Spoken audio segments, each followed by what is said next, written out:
All right, we should be live. Hello, everybody. Welcome to Vacuum Talk.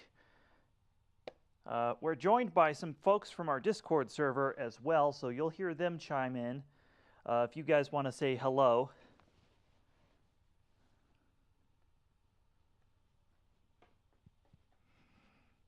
But I thought we would talk about cordless vacuums first. Appreciate all the time and effort you put in your channel. Great work. Thank you very much. Topic: my dealer is pushing Miele battery vacuum. I know he's a salesman, but he is also old school. Battery pack can compete. H1 or HX1? No way. Yeah, no. Stay away from any Miele cordless products. Unless you get them like half off, they're just not worth it. The Miele cordless machine has about the power of a cordless Lynx, so I don't see why it would even be worth anybody's time on that.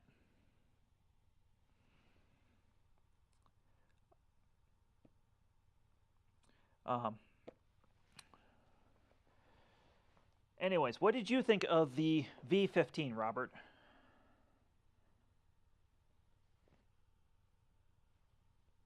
Did I lose? Did we lose Discord?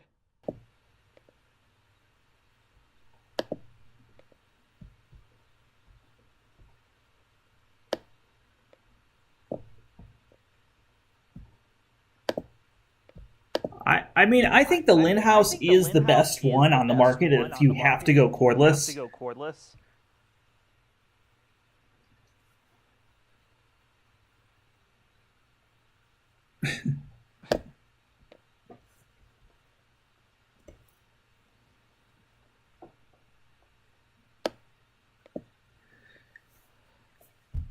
Everybody had one. Kenmore had one. Panasonic had one. I mean, yeah, they were the same at the time. Let's see. Hoover had one. Oh, I'm echoing on the stream. Let me see if I have desktop audio muted or not. Oh, here. The echo should be gone now.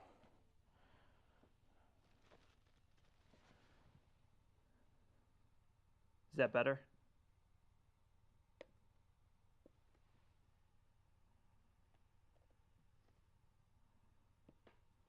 Yeah, there we go. So I want to talk about cordless vacuum. So I'm here, and the camera is on a tripod, so we can actually move and talk about cordless machines. So, cordless machines. I think the biggest thing that I see,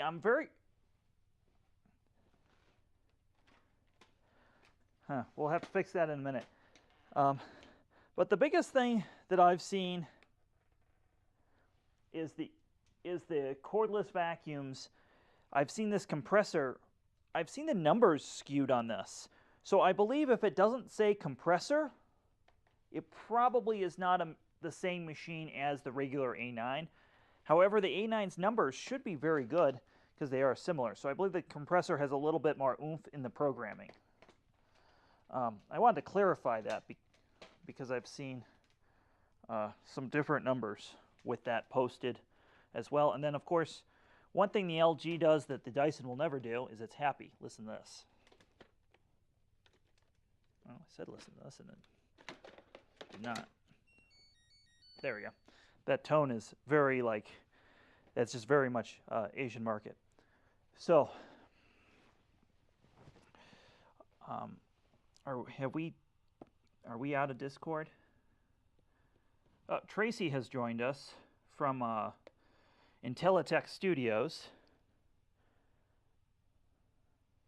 How are you doing today, Tracy? I can't hear you. Let me switch earpieces. You there? Well, apparently not. The desktop audio... Yeah, I don't know. The desktop audio is not outputting now.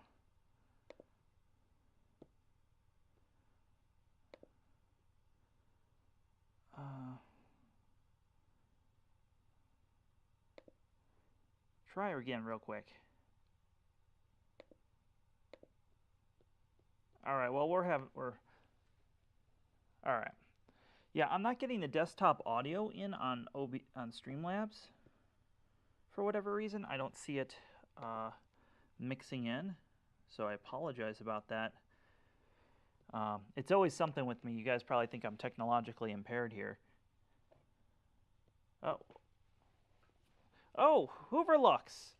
Hoover Lux. If you guys aren't subscribed to Hoover Lux's or Becco 1987's channel, you should definitely subscribe to them. They are awesome. Big car tech batteries or association needs to be manufactured before we see real corded. I think you mean cordless performance. Yes, Sam. Well, thank you guys for joining us from England. So, let's just show you in the room of where we're at right now, because I've spent some time putting together the vacuum room here. So I've brought out pretty much everything is out right now. Nothing is in the vacuum closet. So what we have is we have some Electroluxes, some TriStars, some American Eureka, Oric, the floating vacuum. I might bring out the Constellation. We have an Electrolux original upright. I have some Discovery series I need to refurb. They're in my shop right now. We have George, Henry corded, 0G. Then top I have some Miele stick vacuums here. We have the Miele canisters. And then, excuse the camera shake. We have back here,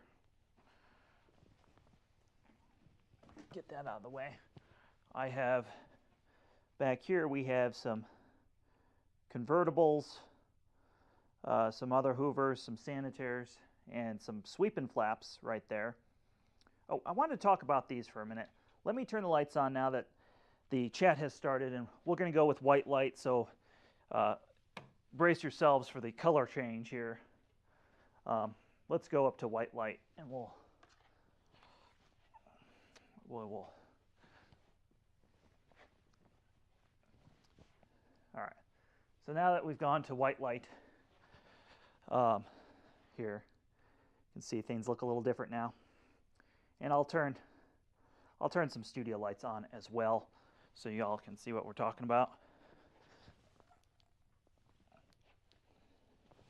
Well, maybe.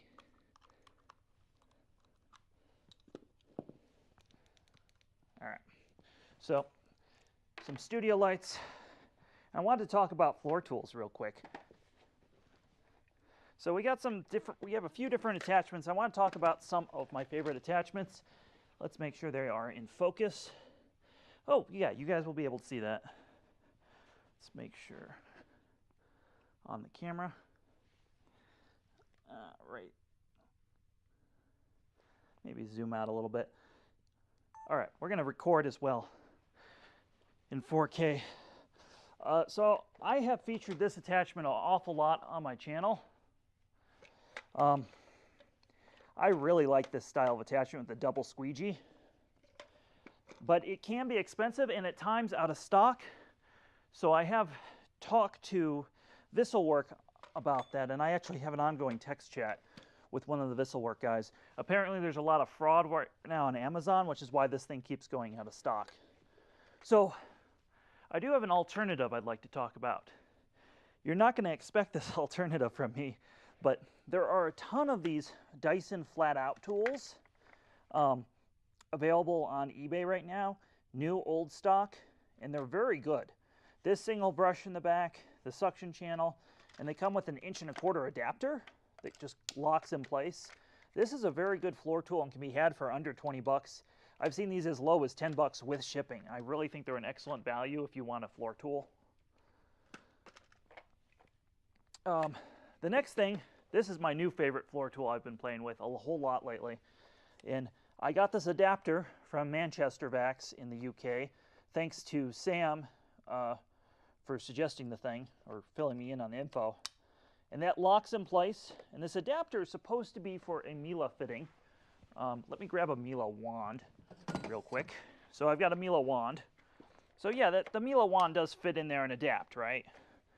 But the adapter in the core of it is actually 1.25 inches.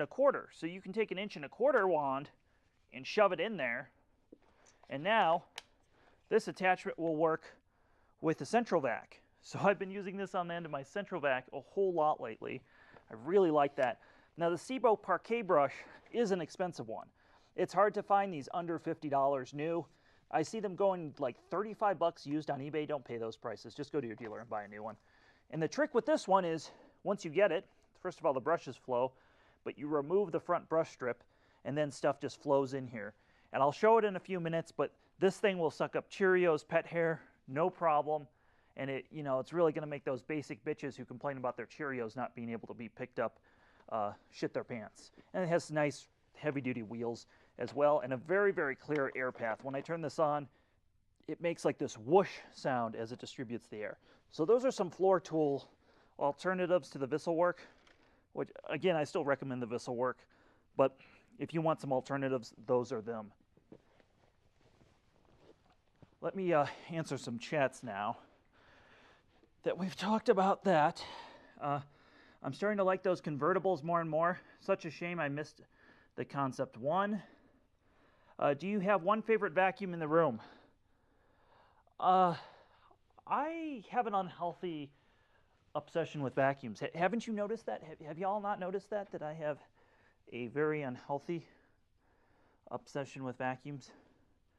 Like, we are in a room with like 70-some vacuums. So yeah, I think I have a few vacuums. Like if I had to pick one, obviously the central vacuum is where we're gonna go with that. That's where. So yeah, can you use your electric? How to interpret? Oh, hello, Rick Hoover. How to interpret Miele serial numbers? Miele serial numbers are really, really simple because you don't actually look at them. They're not important. So let's grab my newest Miele right here, and I'll focus the camera right next to that. And you're going to have to excuse the camera shake here. I can't actually see through the viewfinder what I'm looking at. I have to look at the computer screen, which is not helping me. I have to. Oh, there's fucking carpet.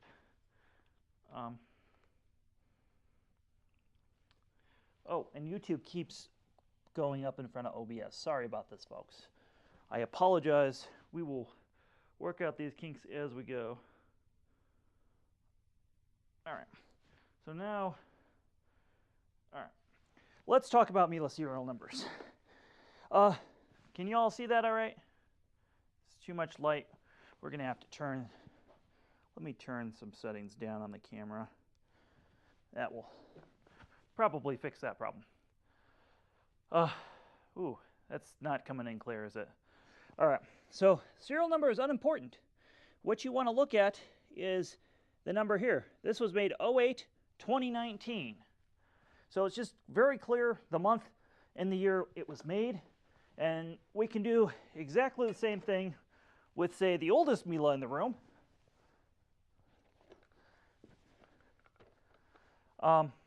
If we look right here, we have the same thing, except this now we've gone to quarters. So this was made third quarter, 1988. It's almost as old as I am.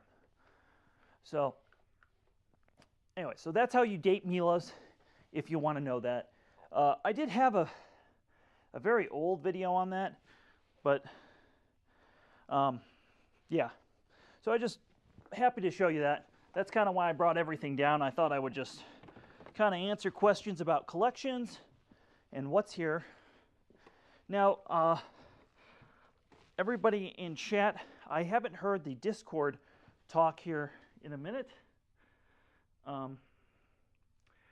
So yeah, I don't know where you guys went. If you guys want to say something or ask a question in Discord voice chat, definitely do so. I am listening to that.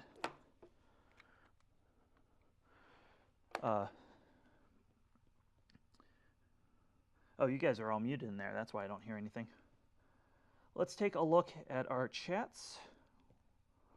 Let's see. So, hello, Robert. So Pepe the Magic Frog says, "Oh no, we're no pancakes here, Tracy, or whoever said that." I can hear you. I sure can hear you.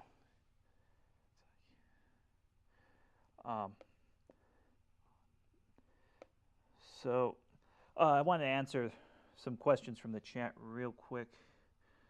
And then my browser just decided it was going to, yeah, there we go. My CB with the ET1 yet? Yeah, I do have a wand that I can use the ET1 with the central vac. We'll answer that question. So we'll have to move Henry cordless, but we'll talk about that here in a second.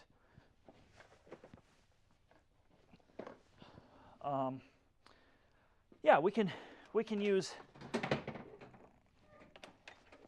That's kind of out of the way, but we can use any of these on the end of the central vac. And what we'll do is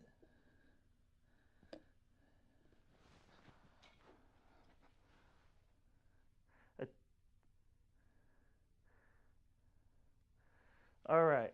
Well, y'all are coming in loud and clear from Discord. But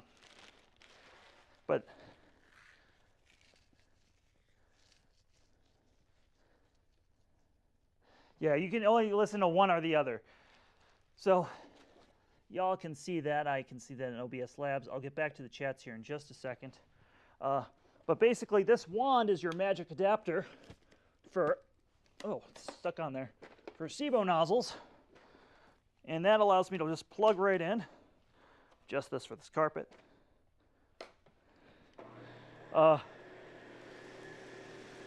And yeah, so now can you hear the central vac hum in the background of this video?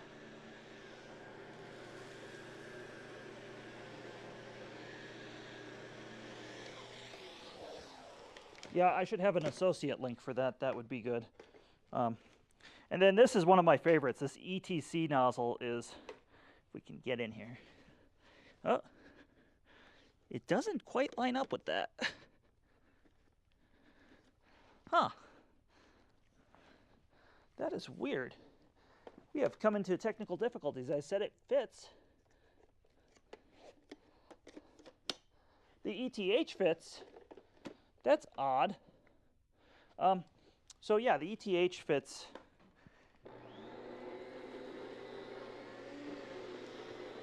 You can also mute YouTube. That's a solution as well. Yeah. That's odd. So yeah, you can't actually connect this to a central vac. We've learned something new that you would only know if you had all of these lined up together and both of these together. All right, let me read some of these chats here now that we're done talking about power nozzles. One question.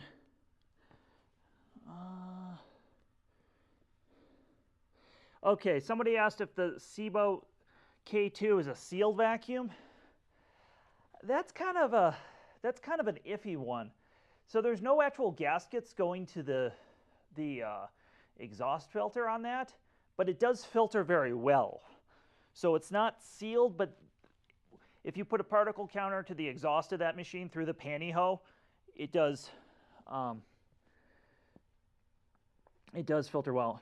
Somebody says, same question from the same person. Do you Chinese versus German, Miele?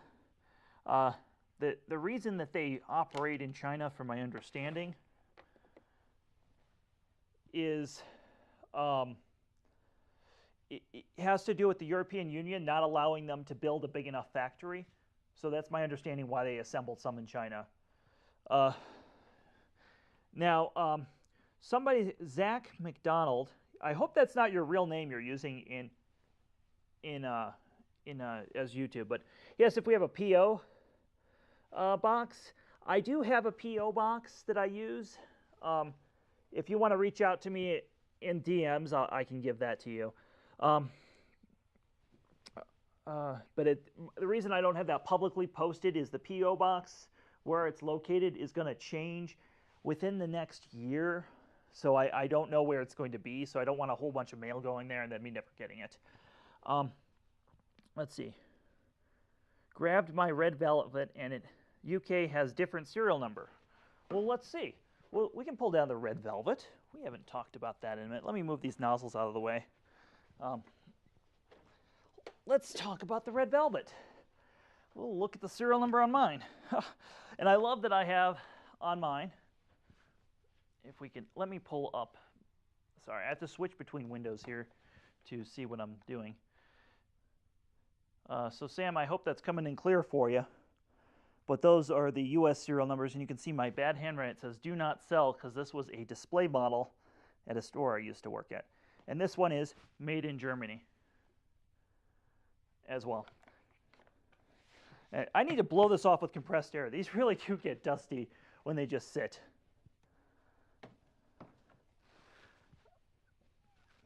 And we'll go up and talk about, we'll just leave that up on the Miele for a second. Do I hear Dr. Schwingelmeiner here? I heard a lot of chat in the background. Let's see. All right, going through the chats. I've never experienced a CV. If you haven't experienced a central vacuum, I encourage you to experience. If you can't afford a central vacuum, like anything else you can't afford, find it used. Yeah, I'm sure somebody's gonna be laughing about the PO box. You really want it? You don't have the $1,000. Well, that's not an issue I can help you with. I'm not good at giving financial advice other than pay for everything in cash and don't take any debt if you don't have to. And that's my 2 cents of financial advice. Yeah, is coming from somebody who doesn't have a mortgage. Central vacuums are some of the quietest vacuums. Try an X4 and X1. Oh, I would love Hoover Lux. I would love to get my hands on an X1. There are not very many of them out there anymore. I really do like the classic 90s looks of an X1. They're so quiet because they're so far away. Well, you're not wrong, Hoover Lux, because it's in the attic. It's far away. I mean, we are the closest to it right now that you will ever be in this house. And you can hear it in the middle of the house because of where it's at, but if I had put it in the garage, you wouldn't hear it at all. Yes, I do hear you, Dr. Schwingelmeiner. Oh, all right. What am I doing wrong? Do I need to adjust this with the screw?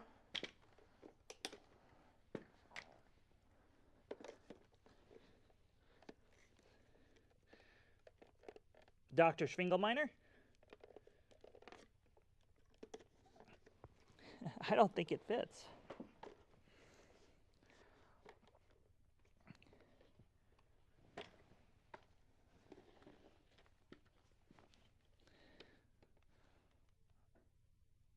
Yeah, it's like made not to fit. Here, let me grab the camera and we'll Okay, Dr. Schwingelmeiner, tell me how we do this.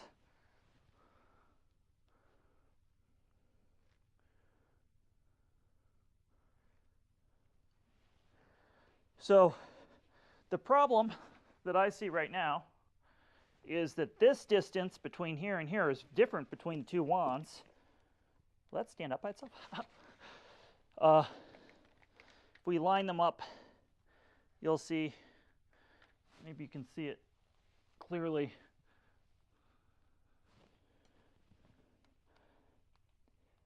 I don't, oh. All right, so one of the differences between these and why this works is the genuine, or I guess they're both genuine, but on a portable vacuum, the SIBO, this guy moves up and down, and that will... Dr. Schwingelmeiner, please tell us.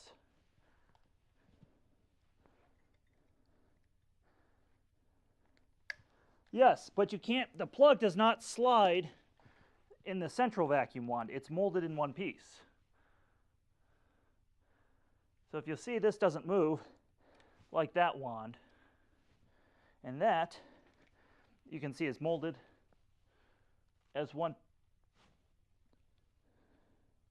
No, not on the central vacuum.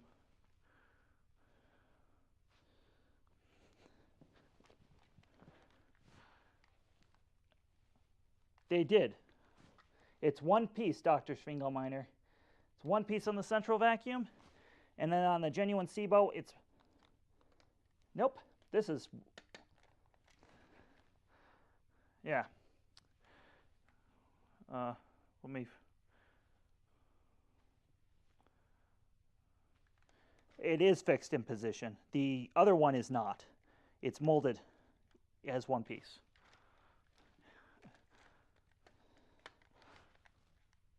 And I hope you can see that, Dr. Schwingelmeiner. Anyways, so that solves our mystery of why that's not going to work. However, if y'all want to see the ETC, I'm happy to power it on with a D4.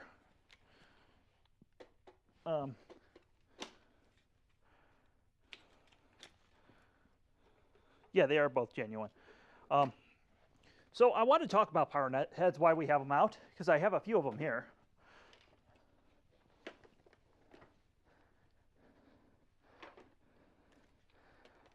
Or just not use it on my central vac, which I have plenty of other vacuums that will fit on. So I wanted to talk about the differences of the ET1 because people don't talk.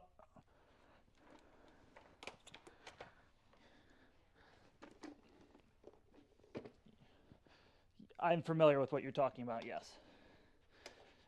So I see people recommend the ET1 over the Visselwerk often, and they're both very good. But a lot of people don't think about usability when they're recommending vacuums, and having to bend over and flip this knob and have versus just being able to push this with your foot to adjust it. When you have a lot of different types of floors, makes a huge difference. And I really, really like being able to adjust it with my foot because I do have a lot of different types of flooring in my house.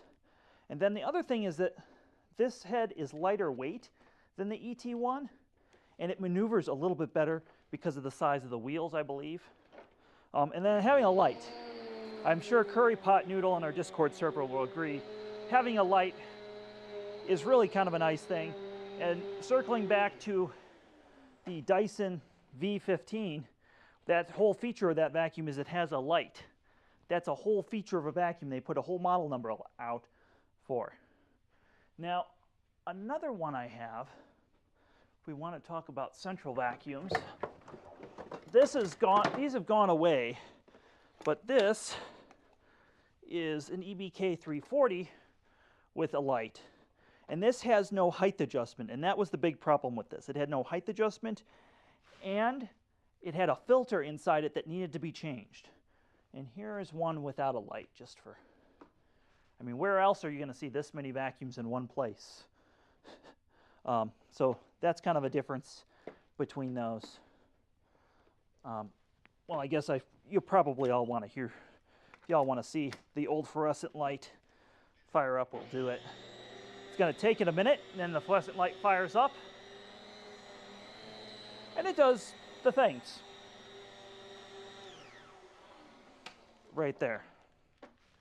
All right, let me get back to the chats now that I have a different window open. So, I should put a 360 on the Bosches. I've been trying to figure out how to do that. I think if I got a neck, maybe Dr. Schwingelmeiner can confirm this, is the EBK 340 neck is different than the 360 neck. So I don't believe you can do that. All right, so sooner your P.O. box changes, the better. Yes, absolutely. While we're in the chat, no, the EBK 360 will not fit on the new old stock Bosch. And for those who are unfamiliar with Bosch, Bosch uses a proprietary fitting. We'll talk about that. Let me get the window up and I'll show that. We'll talk about that. So if you look at the fitting on the Bosch, it's really kind of weird. It's its own fitting. It's much wider. And the Bosch, like I said, uses its own proprietary fitting. And here is the Bosch Wand, for those who are curious. So if we look at the, we'll put all the wands together. I've got a Miele wand floating around over here. All right.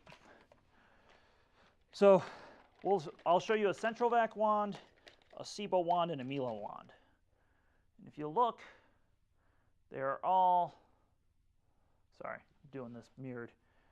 But you can see that they're all slightly different. The power plugs are different on all of them, and the spacing on the Bosch is much wider.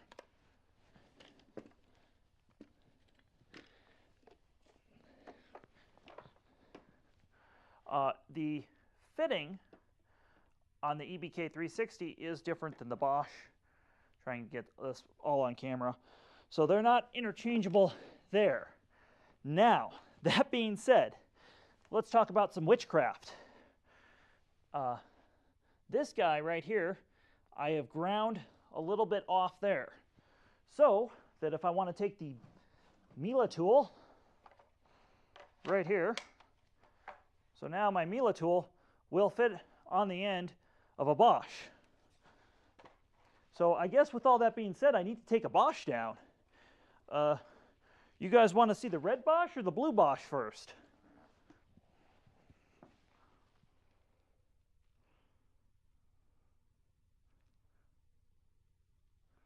Let me check chat, and I will take one of those down, turn it on, and we'll talk about it briefly.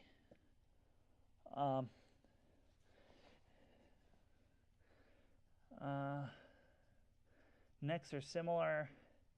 All right, well, I've got nothing in chat, so I'm just going to plug in the red Bosch because it's new. And we were talking about this the other day.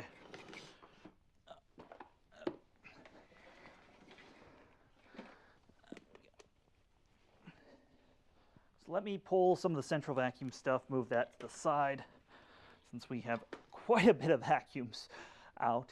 And I believe my Bosch hose is just floating around right here. So, as you can see, the Bosch is turned on. Right there. It's a very quiet machine.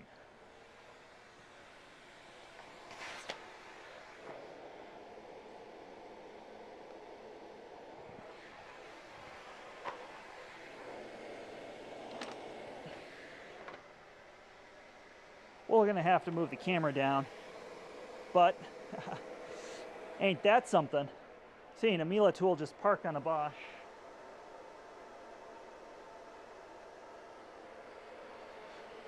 And why not? We'll throw some Rice Krispies down.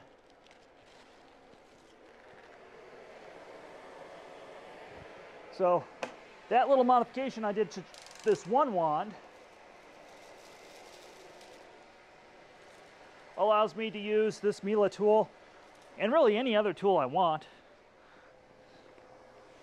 So if I want to not use a Miele tool and I want to use this tool, all right, I hope Joe Zambrano sees this because I have all these different attachments I'm throwing on the end and mix matching right there. And then the Bosch nozzle that this one came with, oh, I didn't take the adapter off, is the EBK 340 without a light. And I also have an ice cream sandwich style nozzle I can pull down as well somewhere. Let's angle the camera down just a little bit more and we'll show you that. Yeah, these are just wonderfully quiet machines, and it is a shame they stopped importing this. And this,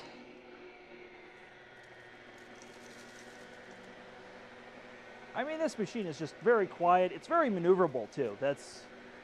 Again, that's something I don't see a lot of people talk about, is maneuverability is really important in a vacuum cleaner. Now, let's talk. I want to throw a word of caution to anybody who's going to go look at a Bosch.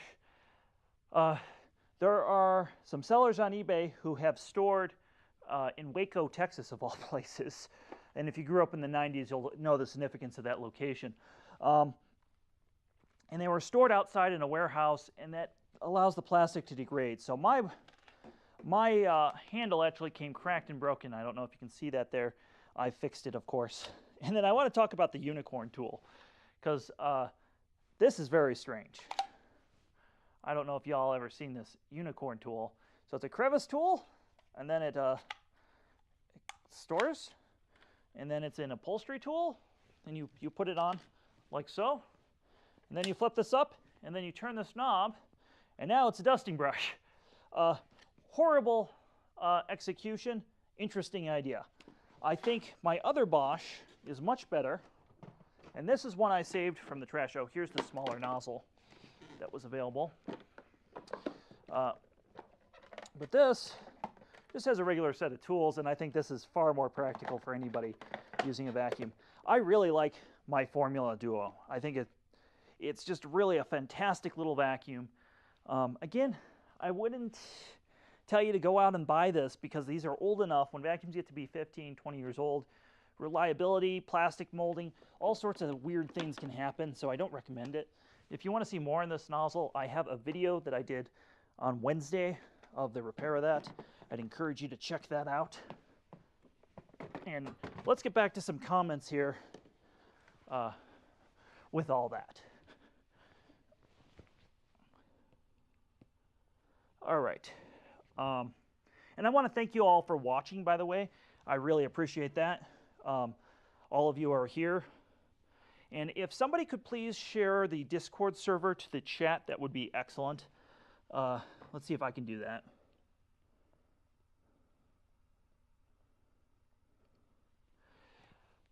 Yeah, if you bought one of those Bosches, go check that. Open that box right away and be prepared to open up an eBay case.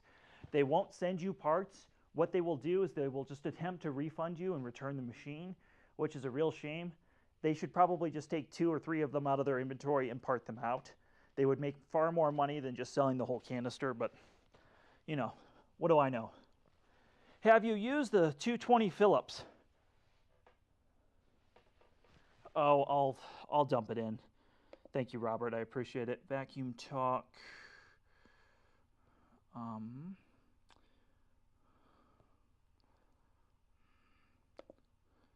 Invite people.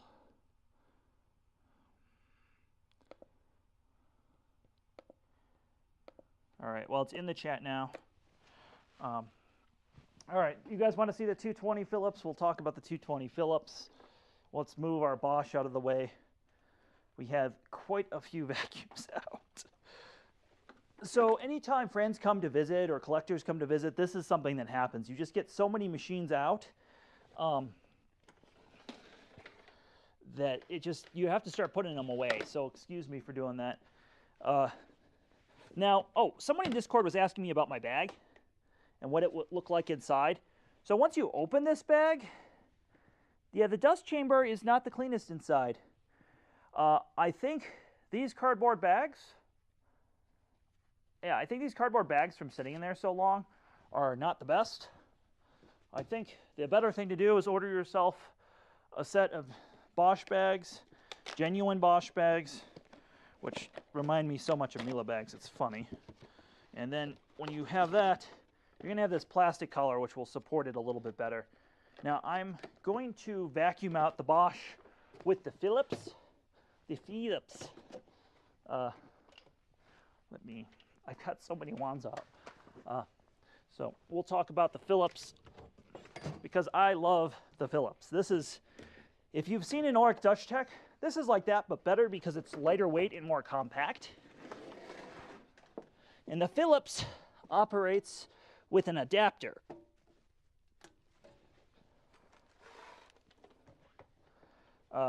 So let's see if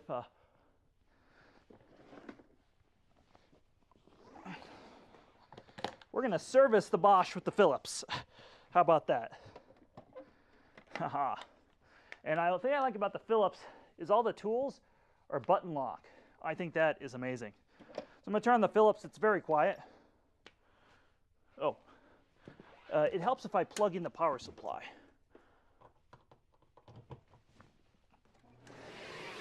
All right.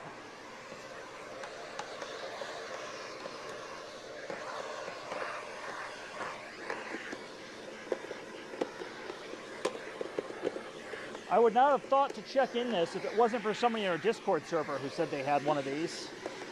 And what a mess that made for the 2 seconds that's been on.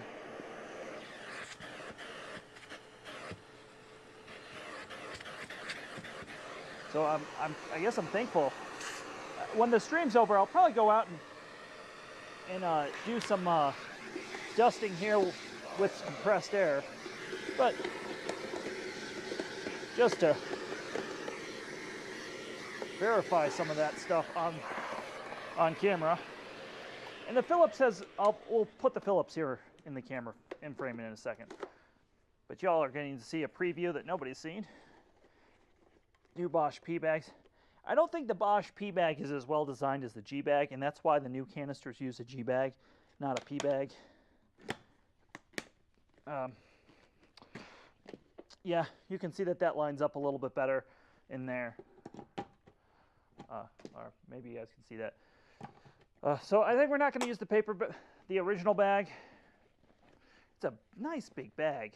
It doesn't look like it filters well looking at that. We'll just keep this around, and when I do the video on this, I'll bring this back out. So let's just put our Bosch away.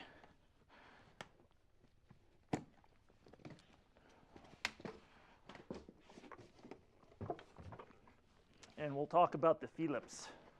So the Philips is, like I said, it's a favorite of mine now. I really, really like this little Philips.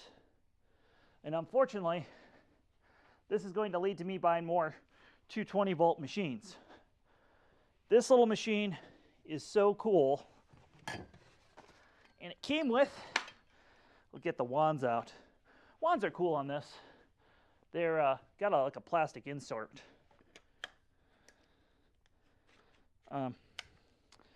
And that fits in there, right there. And there we go. We got the Philips Parks. It's not a telescoping wand. I believe this was more of a budget model, but I'm just guessing. But it does the things. We'll vacuum with it. It's fairly quiet. And what's nice is the maneuverability. Is this machine just maneuvers because it swivels here 360 degrees and then the hose. You can like play hopscotch with it. And it's got a shorter wheelbase than the Dutch Tech, so it pushes or moves like a compact Henry is what it feels like to me. But it moves slightly better than that, I'd even say. So I really like it. It's super cool. Unfortunately, there's no rear parking space for the tool in this position. So that is unfortunate. That's one con to it. What isn't a con is that we have HEPA bags available for this, and I had to get these from the UK, but that makes these machines a little bit better on filtration, though they were pretty good at the time for the 90s. We'll just let you look at that for a minute. Put it in frame. So there's the Philips. Let's check the chat. Since somebody asked about the Philips, I will pull out the Philips.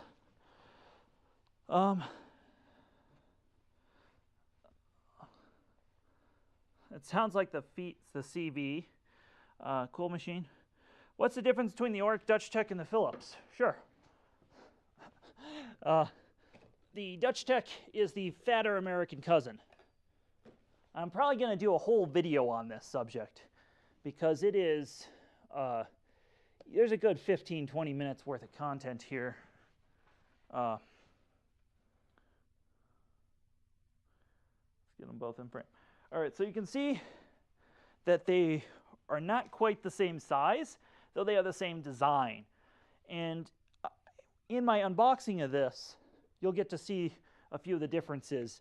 But you'll notice that from about here up, they're the same. And what's different is back here, we have a different motor. Not only is it the voltage different, but with the Dutch Tech, it's a 1400 watt motor. And the Dutch Tech weighs a lot more than this machine. It weighs maybe 4 or 5 pounds more. And I don't think that's all cord length. I think that's the motor's slightly bigger and there's slightly more plastic. And also, when you're moving the Dutch Tech, the biggest difference, because I vacuum back to back with them upstairs, is when you're moving them, again, you can see kind of the difference between them. But when you move the Dutch Tech, it stops. When you move the Philips, it keeps going. So because the Philips is lighter weight, it moves a lot better. But the tools, all that stuff, they're the same. If I pull the dusting brush, I could interchange the dusting brush between them and all that stuff. So all that stuff is the same between them. And the top lids on the Philips actually has the screws for the electrical power head that's on the Dutch Tech. So I think that's interesting. So I believe these top pieces are the same mold, just different colors. And if we open them up, the Philips has a red holder and the Dutch Tech had a blue, though I've seen Dutch Techs with the blue, with the red holder. So that's kind of the differences between them. And the key word to know about when you're dealing with this style of canister, if you're looking for the bags, this OSLO plus is what you want to look at when you're looking for those bags.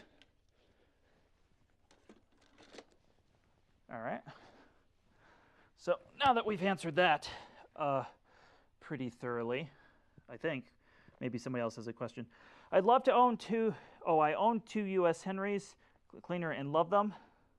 Well, excellent. Glad you love your Henrys. Do you currently have any old uprights? Yeah, I sure do.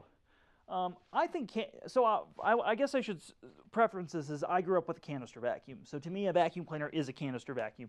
That's what's in my mind of what a canister, what a vacuum cleaner looks like. But if we want to talk about old uprights, we'll bring some old uprights. Let's swivel the camera around for a second. And let me get OBS up so I can see where I'm pointing the camera. But you guys want to talk about old uprights. I got plenty of them right over here. Yeah. We got some old uprights. And tell you what we'll do. We'll move the camera. Let me move this. Let me turn off the 220 box. I don't like having that on. I'm sure it's safe, but I'm not sure it's safe. Let's move that, and I will get, oops, let's put that back on the shelf. I'll get an upright. We'll get some uprights out. Yeah, we'll get some uprights out. We'll get 2 blue uprights out. I think those should be some fan favorites. Let's put those front and center. There are some old uprights for you if you're into old uprights. Let's see here. Oh, you love the almond color recar. We can bring the almond color recar out.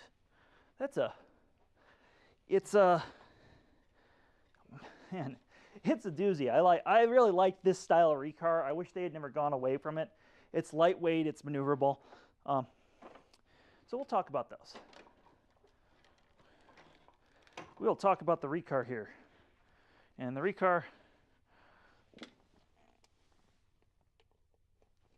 okay, so this is a Taiwanese recar for those who are not familiar with it. And we will throw some stuff down on the ground and you'll get to we'll let you see this in action. because it's a smooth running machine. Do you have any Hoover Elites? I do, but not at my house. They're with another collector right now. Oh, all right. So let's take a little look right there. So you can see I've put, I hope you all can see the mess that I've made right here. And let's flip her on. It really has a smooth sound. You can see the vibration from these old style brush rollers.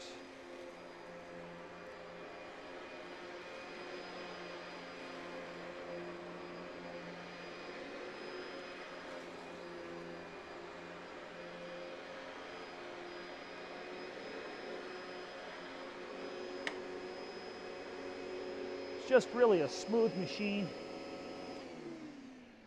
And I don't know how old this machine is. I've been trying to figure out if anybody has a brochure or something on this machine. I would love to have it. I just refurbed this maybe 2 or 3 days ago. I'm gonna pull the cover off. It has this really cool full bag check indicator and the old Recar logo. And you'll notice I have a Simplicity bag in here. And this is a HEPA bag, which drastically increases the filtration of the machine. Having this HEPA bag, and it comes off with this weird bag dock, and I really like the bag dock. One, because it has a string, so the customer can't lose it. But two, it allows you to manipulate the bag a lot easier than the system they'd use later. And later they ditch that system and go to a like plastic cartridge, like loading system, like an XL21 or something like that. Well, I guess all the Orcs use that. So that just goes in. And then there's a foam intake filter and a foam exhaust filter in there, and I've rinsed all those. And I guess the other thing to show is everybody likes seeing the metal base plate of these. Though these type of strips really don't work well with the soft carpet I have upstairs. They're really for a specific kind of carpet that's becoming less and less common. So that's the old Recar upright, since somebody asked to see it. Looks like an 80s IBM. Yeah, it sure does.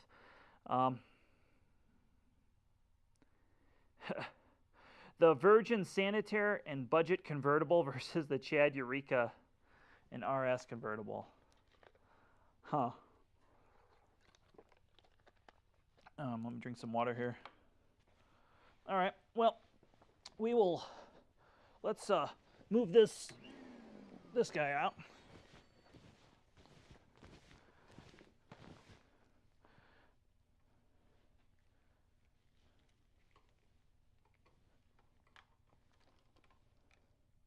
You can get a Power Flight.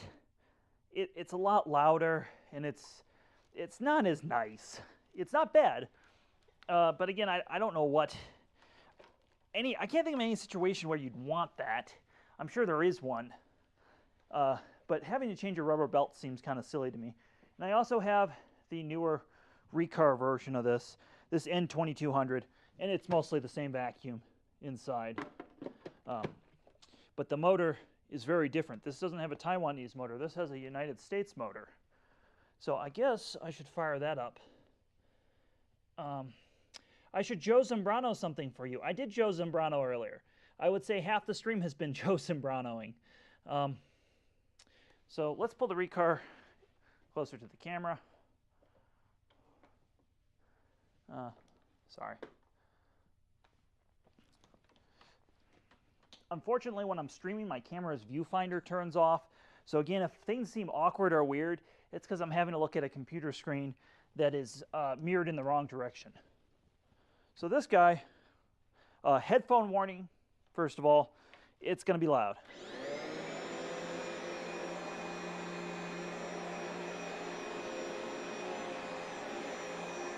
And it like walks out of my hand. Like, it's like walking away.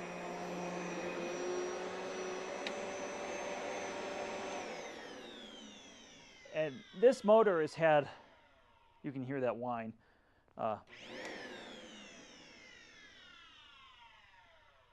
Why the body's in excellent condition on this machine, this motor, the carbon brushes maybe have about a half an inch left in them.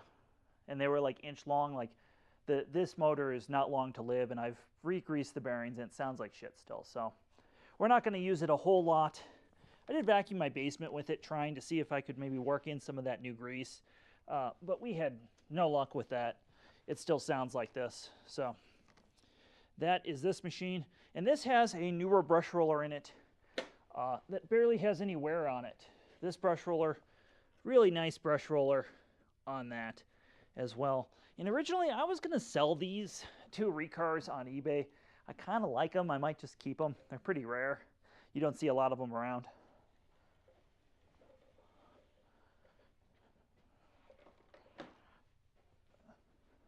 I think the one I'd like to turn on next, or what I want to do, is what I originally started doing, which is I just wanted to, the Hoover convertible versus the Eureka Sanitaire style machine, because they are very different in terms of how they sound. So we got both of those, and I believe you guys got these in the UK. Let's grab some more cereal, because these vibrate a lot. All right, is the cereal visible enough? We can move a light right here for y'all to see it. All right, so quick that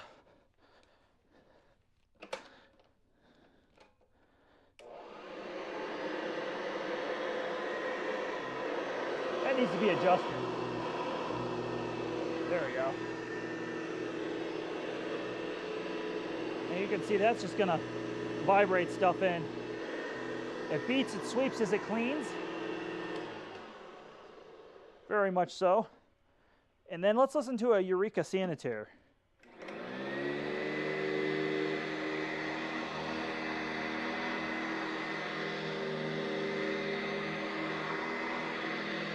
Which also beats as it sweeps as it cleans.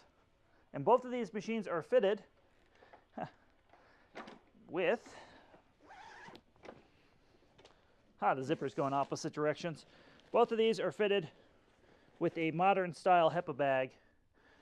We'll have to bring the camera up a little bit. But they are both fitted with a modern style HEPA bag.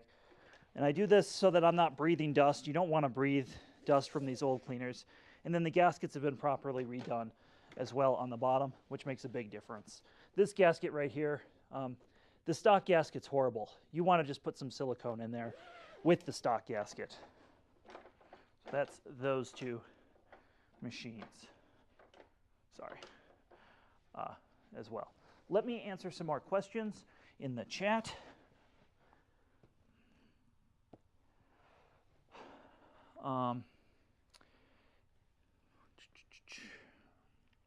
Can I show you the D4?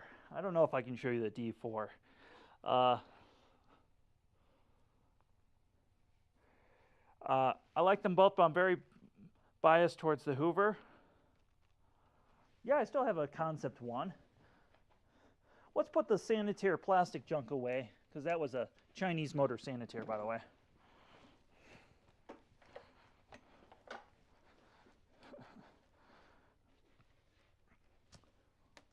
Excuse me.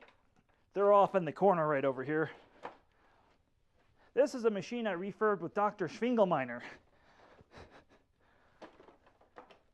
And I really, really like this machine. This is probably one of my favorite uprights. I know I usually am like, I want a clean air upright, yada, yada, yada. And yeah, I do. But if they still made these, it would be hard not to recommend one, except, you know, they need belts and they're loud and they're heavy. Oh, I need to change the headlight.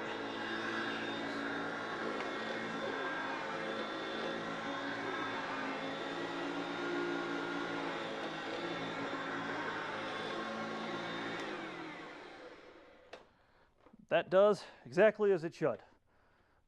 Again, I really, really like this style of machine. I think a lot of could have been done to modernize it and bring a newer generation up. Oh, and those are both Hoover A bags in these. These are both taking the same vacuum bag, by the way. Had one without my self-propelled. I haven't heard anything from the Discord chat in a while. Just real quick here. If you guys are still in Discord or want to ask a question in Discord, please go for it.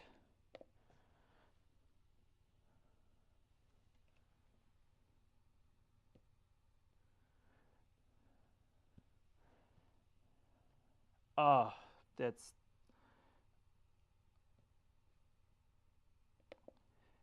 Yeah, he was at work when he was talking to us. I heard his boss in the background.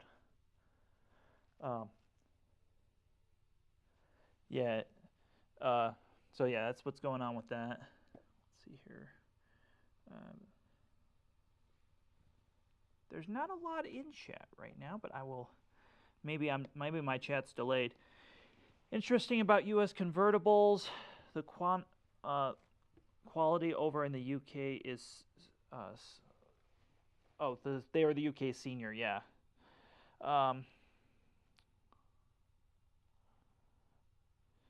Screws. Where can you find a Type A HEPA? That's the answer is Amazon. Right now, the answer is going to be Amazon or eBay. You can find them. They're around. These particular ones I'm using right now are not. I have some genuine Hoover A. I have a lot of replacement ones because back in the day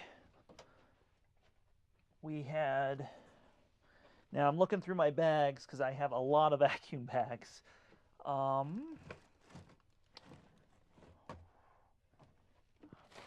Yeah.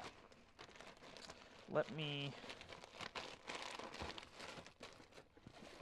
Here it is. So there used to be able to get Hoover Type A bags from Tacony, of all people. I'm sure Tom Gasco had something to do with that. But that's what I'm using in these. And like I said, they're really, this box is no longer available. But just to show that did exist, it doesn't want to stay up. So we'll use the Hoovers to hold it up. But you can get them directly from Hoover as a genuine bag. As you all know, coronavirus, I hope I don't get demonetized for saying that. But unfortunately, coronavirus, with everybody cutting up to make masks, and then a lot of the people who are producing vacuum bags switched to mask production. So that's why some of the bags are hard to get right now, though a lot has been coming in stock right now.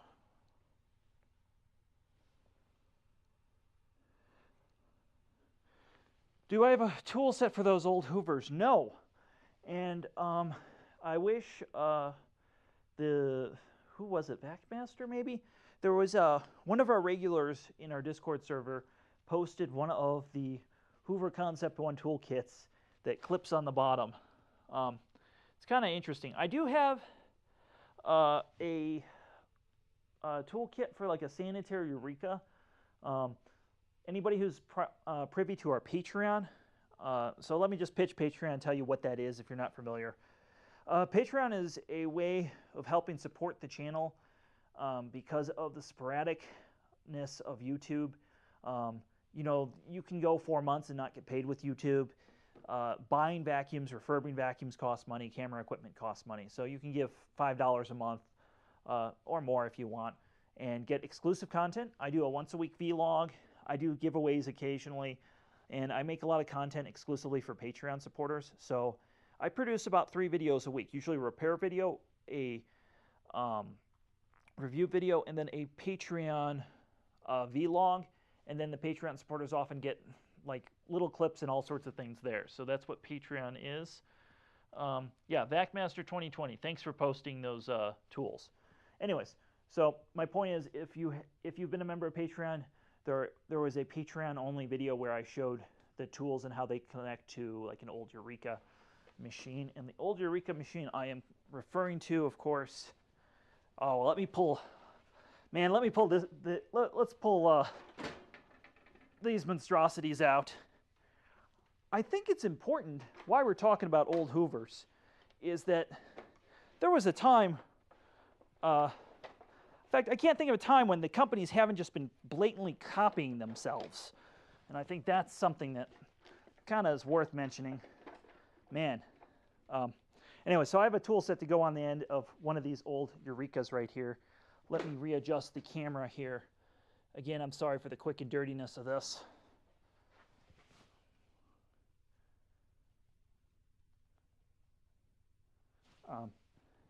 Yeah, and that's as wide as my lens will go. But if you want to see those machines, yeah. So as you can see, there was a time when you could get a Eureka and a Hoover that looked alike. And that's still true today. You go down the vacuum aisle, and it's hard to tell the bagless Bissell, Shark, and Hoover apart.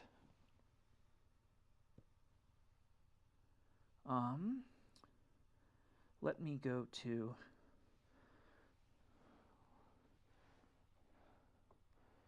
do you have any Kirby vacuums? I think that's self-evident. I guess I'm going to tell everybody that I really like working on Kirby's. I don't like to use them every day, but they're really nice to look at, and they're really nice to work on. So if we want to talk Kirby's, they're super common. I guess I find them kind of boring because I've seen so many of them. But yeah, there are some Kirby's for you. For those who want Kirby's, there are Kirby's. You know. Oh, do I think the Milwaukee stick vacuum's any good? You know, I haven't tried that Milwaukee stick vacuum. I've seen few different versions. One with the Bissell, sorry, not the Bissell, the Eureka, the Eureka Cyclonic Bag Saver. Yeah, the aspect ratio is 4:3. For some reason, that is what the converter box wants to output out, so I'm not going to really mess with that too much today. I did a small practice run of this, and then I had some other things I had to tend to above the house. So again, the next stream will be better. If you guys like this sort of stream, thumbs up the video. Mention that you like it. I'd like to do like a Q&A, once a month maybe, once every 2 or 3 weeks, if you guys really like it. And like I said, if you like the stream, we'll invest more in the stream. So let's see. Oh, and pneumatic vacuum. This guy's name is Alex Raw, and he's from the UK, and he likes posting nude pictures of himself, or almost nude pictures of himself in dirty underwear and vacuums. I think that's really funny. I hope you're wearing clothes, my friend, because your profile picture sure doesn't look that. Tell us your story of how I got my pneumatic George. Oh. So, pneumatic George was ordered for a friend of mine. Let me grab this machine, pull it out of the way. We'll grab pneumatic George.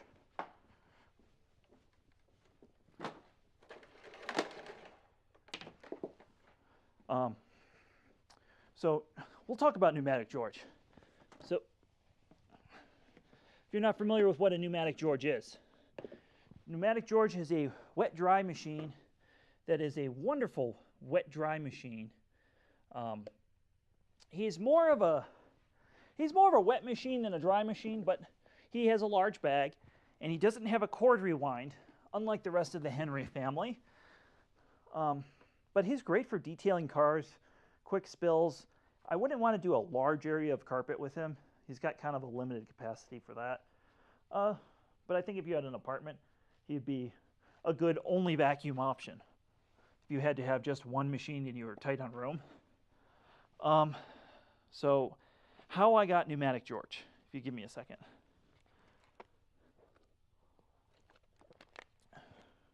Oh, first, let me comment of pneumatic vacuum here in the chat. Yeah, just for the record, the internet never forgives, it never forgets. So yeah, I'd probably have a screenshot of that because I told you to put your clothes on in the Facebook forum back when I used Facebook. Nobody wants to see that. And if they do, save that for your OnlyFans. So pneumatic George, I ordered him for a friend, and the friend was originally going to buy one of those sanitaire extractor jobs, but George has more power, and George's retail price is the price of the wholesale, the sanitaire machine he was going to order. But of course, I was like, oh, you're my friend. We're going to hook you up with a discount. And so we ordered him at cost. And at cost, he's just like a ridiculous deal at cost. This machine is a ridiculous deal. So I order it, and I don't know if you guys can see, they don't double box these when these come from Canada into the U.S., which is where they come from before they, once they get off the boat in North America. But you can see the wand's dented. I didn't do that.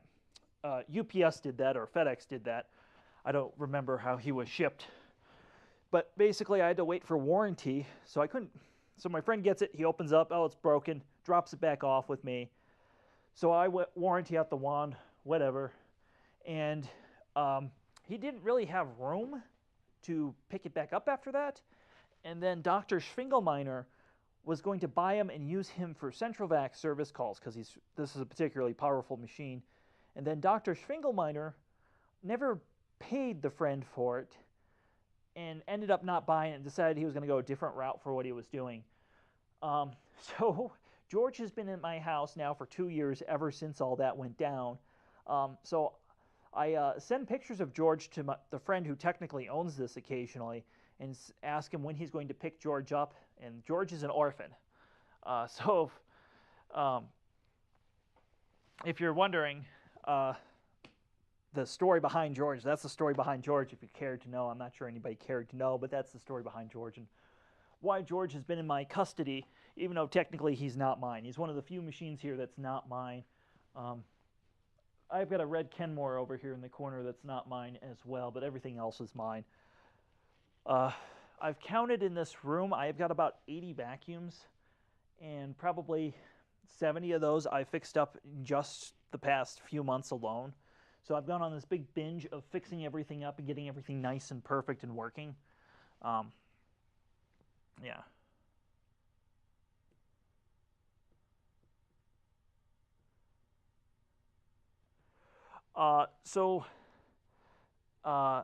Intelitech Studios is careful I don't get Susaned. Yeah, as everybody knows, again, this is one of the reasons I have a Patreon, is at some point, I got on YouTube's like bad side, like I'm blacklisted or something. My videos don't get the views that they once did, even though I think I've brought up production costs, and I think I'm making better content now than I made 2 years ago and so forth. But I've been kind of downshamed from the algorithm, and I think some of that has to do with going against the grain with Dyson and not recommending Dyson vacuum cleaners and such, and not having Shark Vacuum on my channel. And when I do, it's always like a joke.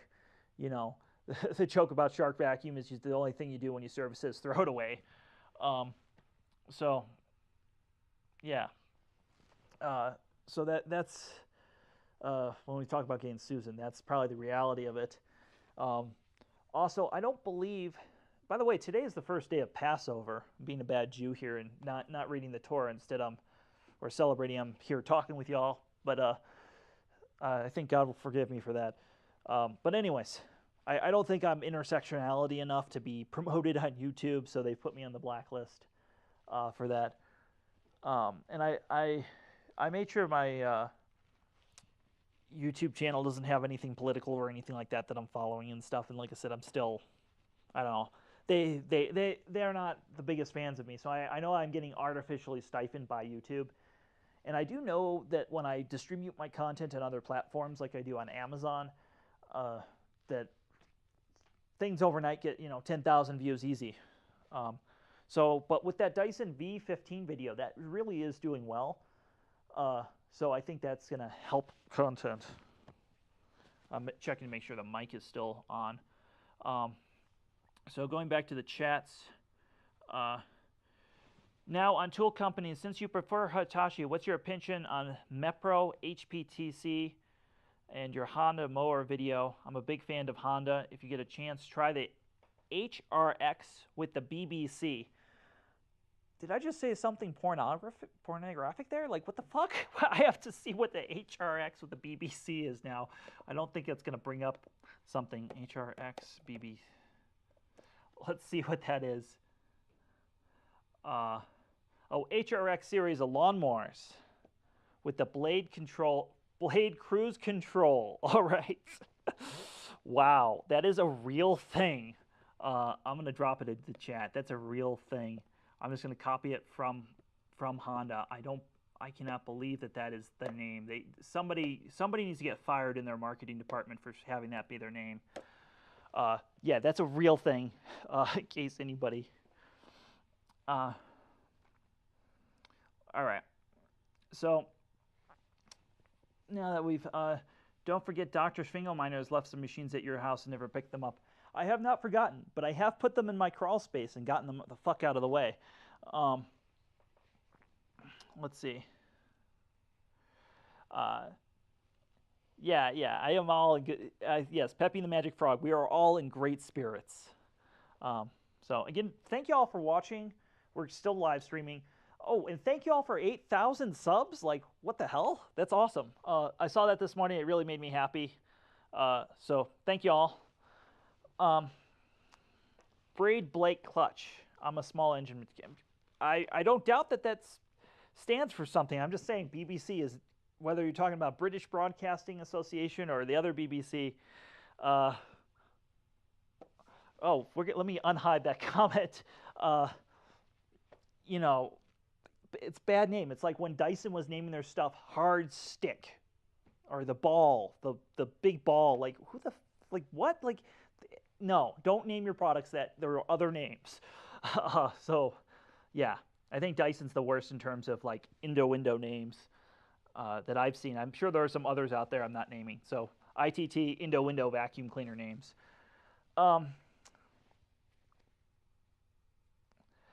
Thank you, whoever just said that, because I don't have Discord open.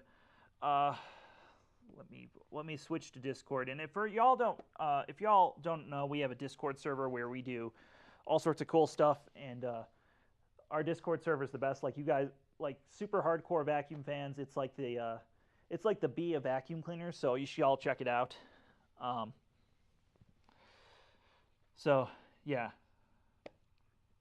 And you can shut the blade off without shutting the engine off. Oh yeah, we're talking about lawnmowers. Yeah, you can. I saw that in the description. That's an interesting thing. That interesting Honda lawnmower. But the reason I bought a Honda is so I never have to buy another lawnmower again. That was the reason for buying a Honda and splurging $400 and some on that. Because there are certain things I don't mind fixing a vacuum cleaner, but like my drill, my camera, transportation, that shit all just has to work. I need to be able to turn a switch, hit a button, whatever, and just it needs to work, and it needs to work reliably 100%. I think quality is maybe something we all should get into, because I am a big fan of you buy something once, or you buy something that's going to last a known amount of time. Like, I know that this machine has a 2,000-hour working life in front of me. So I know it's good for that time period. And I think that's really important when you're buying a machine. In contrast, I know this machine has a 1,000 working hour life. So people ask which is better, Miele or Henry. I generally say if you need a power brush, Miele, and Miele has a lot of convenience features. But if you want something to last longer, the Henrys are going to last longer. So with that said, let's pull some Henrys down. Now that we've hoovered, as we beat, as we sweep, as it cleans. By the way, if you guys are not familiar with iBasiac's channel in the UK, you probably all are if you're watching my channel. He's got some really interesting content. Go check him out as well. He's probably the most polite vacuum YouTuber out there. He's always got very proper English, even when he's like breaking machines on camera and stuff. I've always appreciated his professionalism. I will just never be that professional. And definitely go check out Sam's channel, which is Becco1987, and go check out Hooverlux's channel as well. And if you're subscribed to Kirby Enthusiast, tell him to stop spamming channels. I'm sick of getting spam from him still. It's one of the, anyways. So we're just going to talk a little bit about Hoovers. Hoover Henrys, as you British folk call them, and my fake turbo airbrush.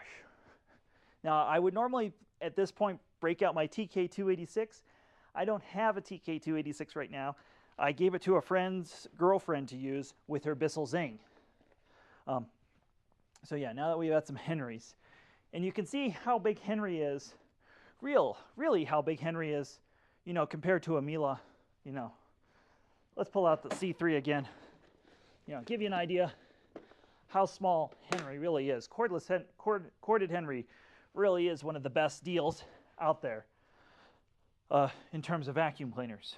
The fact that you can pick up a machine that'll last 2,000 working hours, and these about 320, 350 USD, like phenomenal value. And then you can put whatever tools you'd like. Yeah, everybody agrees on that. Anybody who hates a pneumatic is probably a psychopath who hates faces, and you should put them on a list. You know. Oh, somebody asked, is there a power nozzle that I hate? Yes, let me grab it. Let me absolutely grab. I have one of the worst power nozzles right here. Oh. I hate the BeamQ nozzle. Everybody shun the BeamQ nozzle. It is an incarnation of the vacuum devil. Absolutely an incarnation of the vacuum devil.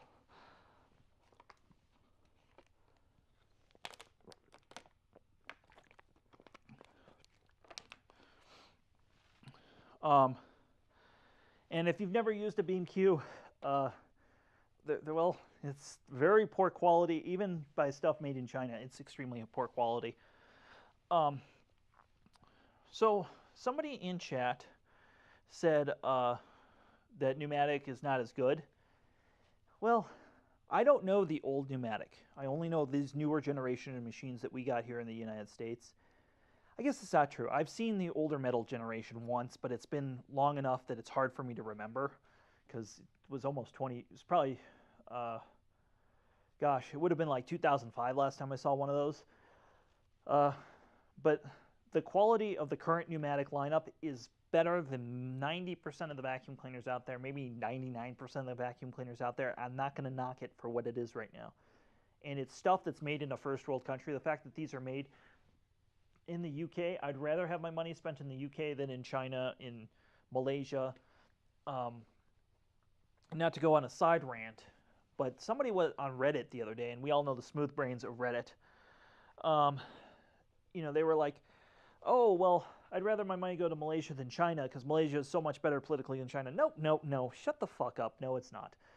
No offense to people in Malaysia, but Malaysia sent the police force out to beat kids during the pandemic if they were outside. I mean, they are no better. No, don't even say one is morally better. They do not have child labor laws over there. So no, there is no, they are both, yeah, no. If you're upset about one, you should be upset about the other, I guess is my point. All right, Roger on iBasiac is fab, but I like it when you're working on vacs. Blunt out with the F is that. Oh, that's an Electrolux BeamQ nozzle. If you actually like a pneumatic without a face, you deserve the death penalty. Yes, Nate J. That's and Hoover Lux Restorations agrees. Oh, the Kenmore power nozzles. Oh yeah. Kenmore has some horrible power nozzles. Geez. I don't know if I have any of the horrible ones. I think the ones I have are more the Whirlpool style. Let's see here. What is this? I don't know what this. See, the problem is I have so many. I have like 4 or 5 of these. Like I just like this power. This power nozzle outlived its time. It cleans very well, but it outlived its time. If y'all excuse me, I will go to the garage and grab some horrible Powerheads because I have them. I didn't think anybody would want to see something bad. So let's go to the garage and I will pull out something horrible. Absolutely horrible. Let's see what we got.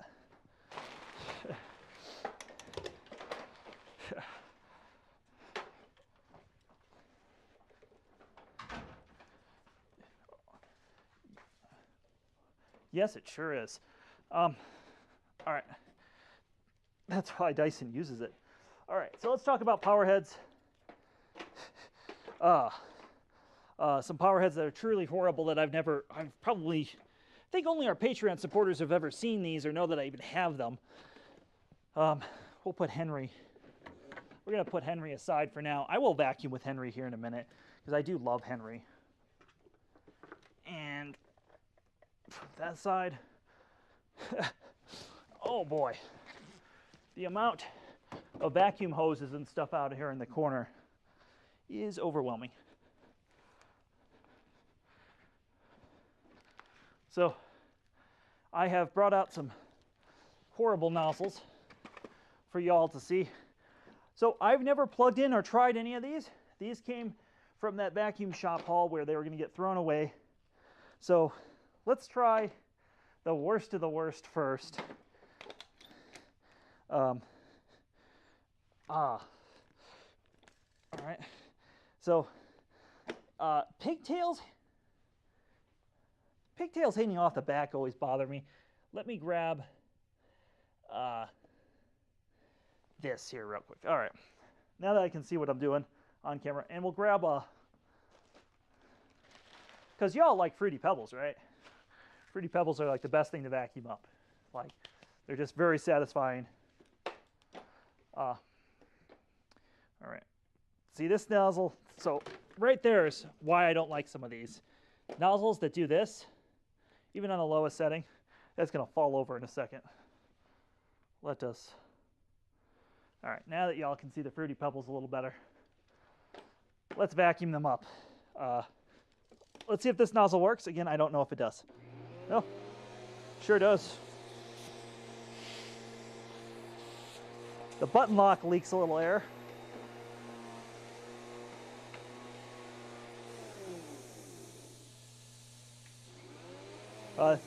I think that has problems. Yep, that's not working. Let's try the next one.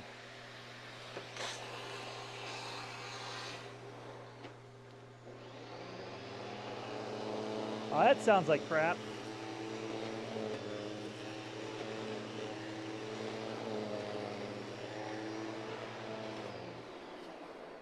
That needs lubrication. And then let's grab the next one.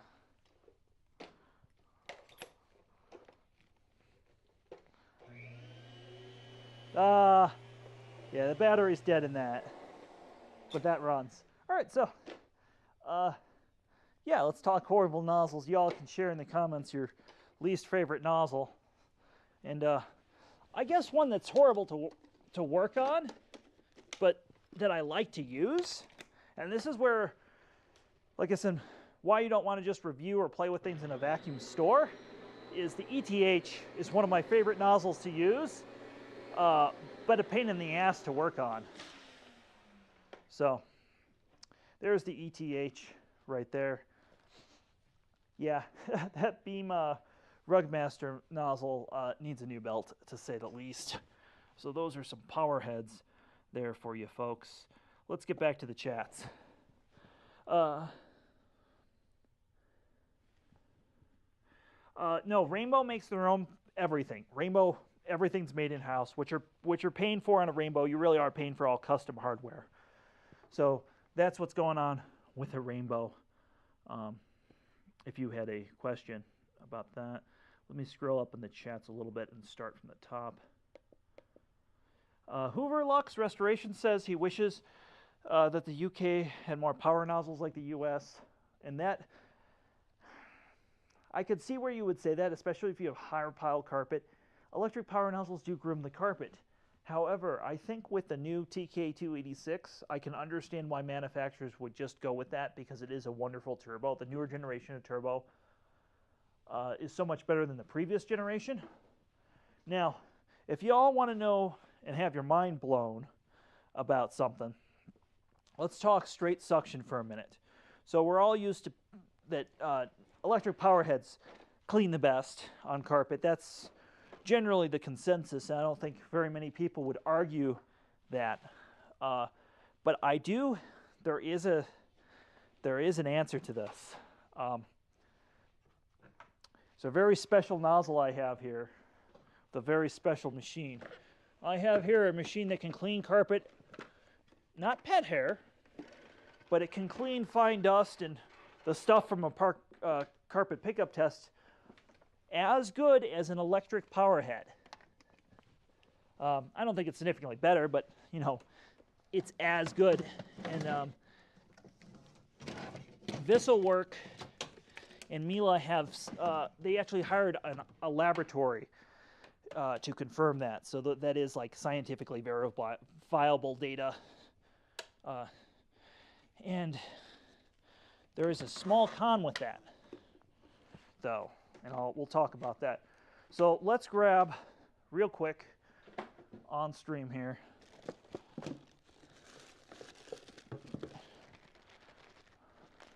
Let's grab some flour.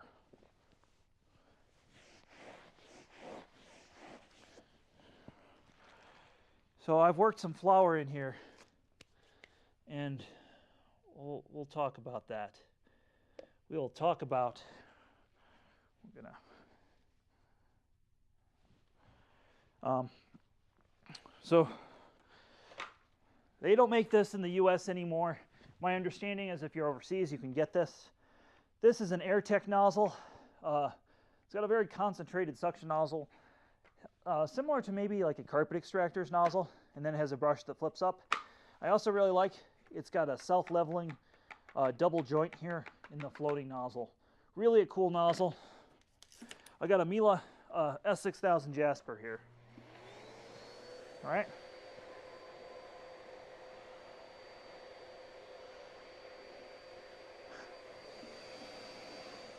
Nothing. And you notice that just cleans that up all day long like it's nothing. So you don't necessarily need a brush roller, but the problem with this sort of nozzle is it's very hard to push. This carpet I can push this nozzle on. A lot of carpet you can't. And there's some more witchcraft to this nozzle, which I'll discuss. Give me a second, we have to move the camera though.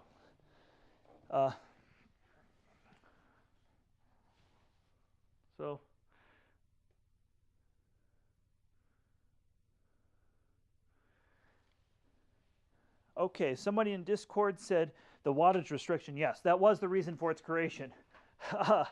But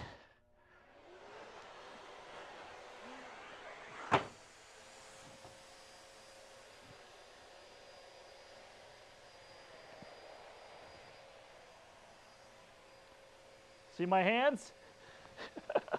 It's stuck to the wall. That's how much concentrated suction. I can't do this with any other nozzle that I have that I'm aware of. It's stuck to the wall. So that's the Jasper with its special nozzle. They also made this, not the Kalima. There was another one that they made, the full-size S8 that had this nozzle as well. And the modern turbos have killed this nozzle off. That's why it's not around anymore. But I thought y'all might be interested in seeing that. And just for perspective, let's, and that nozzle was made by Visselwerk, if you weren't aware. So just for fun, we will grab a Visselwerk power head and vacuum that up as well.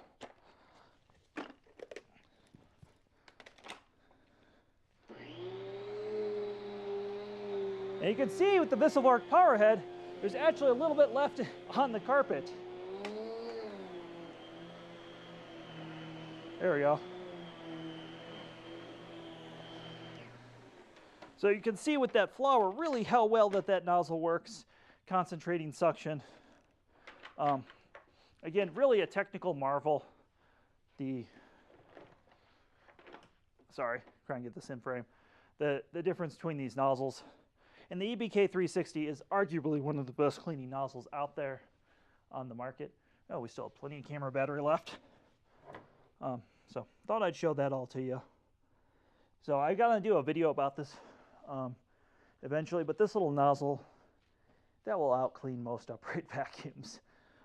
Really fabulous, but again, it's hard to push sometimes, which is why this sort of thing can fall out of favor.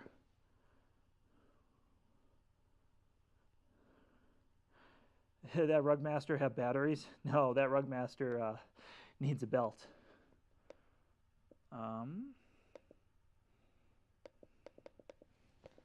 Let's see. The Rug Munchers, it's all right. It's like the bare minimum power nozzle. It's nothing special. I'm going to go up on chats because I missed a lot of these chats. So let me get to your chats, folks. Does it have a sealed system? Does what have a sealed system? A lot of a whole of a Walmart vacuum. I really like the Activia more. I like the Linhouse Activa. As you all know, I tried to buy one to show you, and that didn't happen. So it's a long story. I might become a Linhouse dealer in the next few months. So if that happens, I'll just order one at cost and do a review.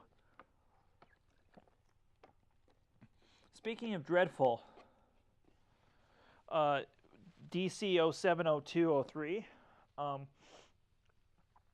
there's probably 2 or 3 of those machines in this country. The first Dyson we got was the DC 11, and then a few months later, we got the DC 07 / DC. There are mixed reports that we may have gotten the DC 04 upright, but that's the order of which they were released in the U.S. And all of our U.S. Dysons were made in Malaysia. Why do I think that 90s Kenmore Powerhead is bad? Oh, there's a valid question. So the 90s Kenmore Powerhead, it was very good for its time. It did the things. But what I don't like about it is there's no swivel neck. It leaks a lot of air. They always seem to do that. The cord kind of goes bad. They're just a very clunky, these Whirlpool Powerheads. Oh, this one's really horrendously bad. The sleeve bearings need lubrication regularly. And then, of course, it has a beater, which turns out not to be great for carpets. And this pedal on the back would always break. So I think they could have improved upon this design. Or rather, they tried to improve upon this design with this nozzle was an improvement on that. Like I said, I think they were very good in 1990, and I think, you know, arguably it's better than this nozzle. But why? Why, if in 1990, would you have that if you could have, you know, except for a height adjustment, this is a superior nozzle in pretty much every way. And by the time we got into the 90s, you know, swivel necks had started to become a thing. Here's a 90s nozzle. Something just made a noise. I think this nozzle is superior to that nozzle in just about every way. And these would have been sold side by side. You know, having a swivel neck on that is just way better. And the lifetime belt would break on these. The circuit breaker wasn't sensitive enough. Later, they'd fix it with a proper serpentine belt. They'd get rid of that geared belt. So yeah, that's what I think of those. Better those are those better than a Phantom? Intelitech Studios asks. So I like Intelitech Studios. Love the content. Good guy. You should subscribe to him. Check his channel out. But I'm going to say this. I don't drink the Phantom Kool-Aid. I don't like Phantoms. They're an interesting piece of vacuum history, and I don't want to have anything more to do with them. I've thrown enough of them in the dumpster. So that's enough about Phantoms. Were they better than Phantom? They were the same. So now we've addressed the Phantoms. Do I have any Hoover Powermatic heads? No, I don't, but I do have a list of machines, which I'll post later, that I'm looking for. One of those machines I've been looking for forever has been a Dimension 1000 Hoover. I really would like one of those. I'd really like an early 90s green Hoover before they stuck the wind tunnel logo on the canister. Let's see here. Let me check chat. I wonder he has any phantoms. Nope. No, I sure don't. I love my DCL1 memory factor, and that's, you know, nostalgia makes us do weird things.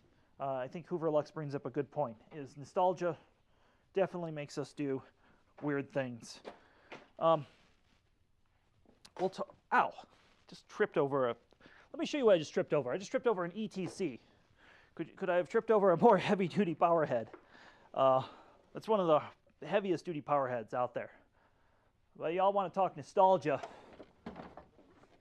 Okay, I guess we're going to close this out with some nostalgia. Let me move these out of the way. You know, I'm going to vacuum later with this ETC.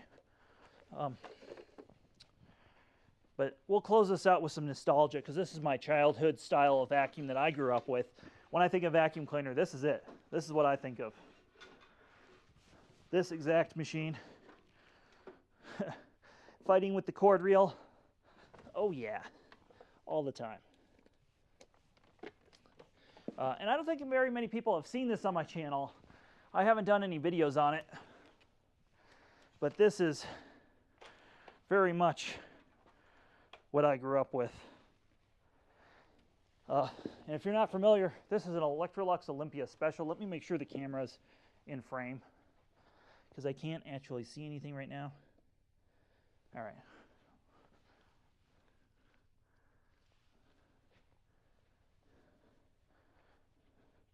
Oh, I like that Electrolux power head. I like it. I don't like the plastic neck brake on them, but they were decent for their time. So this is my childhood vacuum. A Olympia Special with the optional cord rewind. This is very hard and rare to find, this cord rewind. The Olympia Special in this color was only made for 2 years, 1980 to 1982. Anyways, just listen to the switch on this. We will vacuum with this.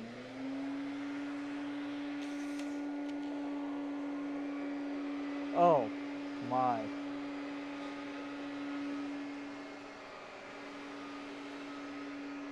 Man, that is... Let's get some breakfast cereal.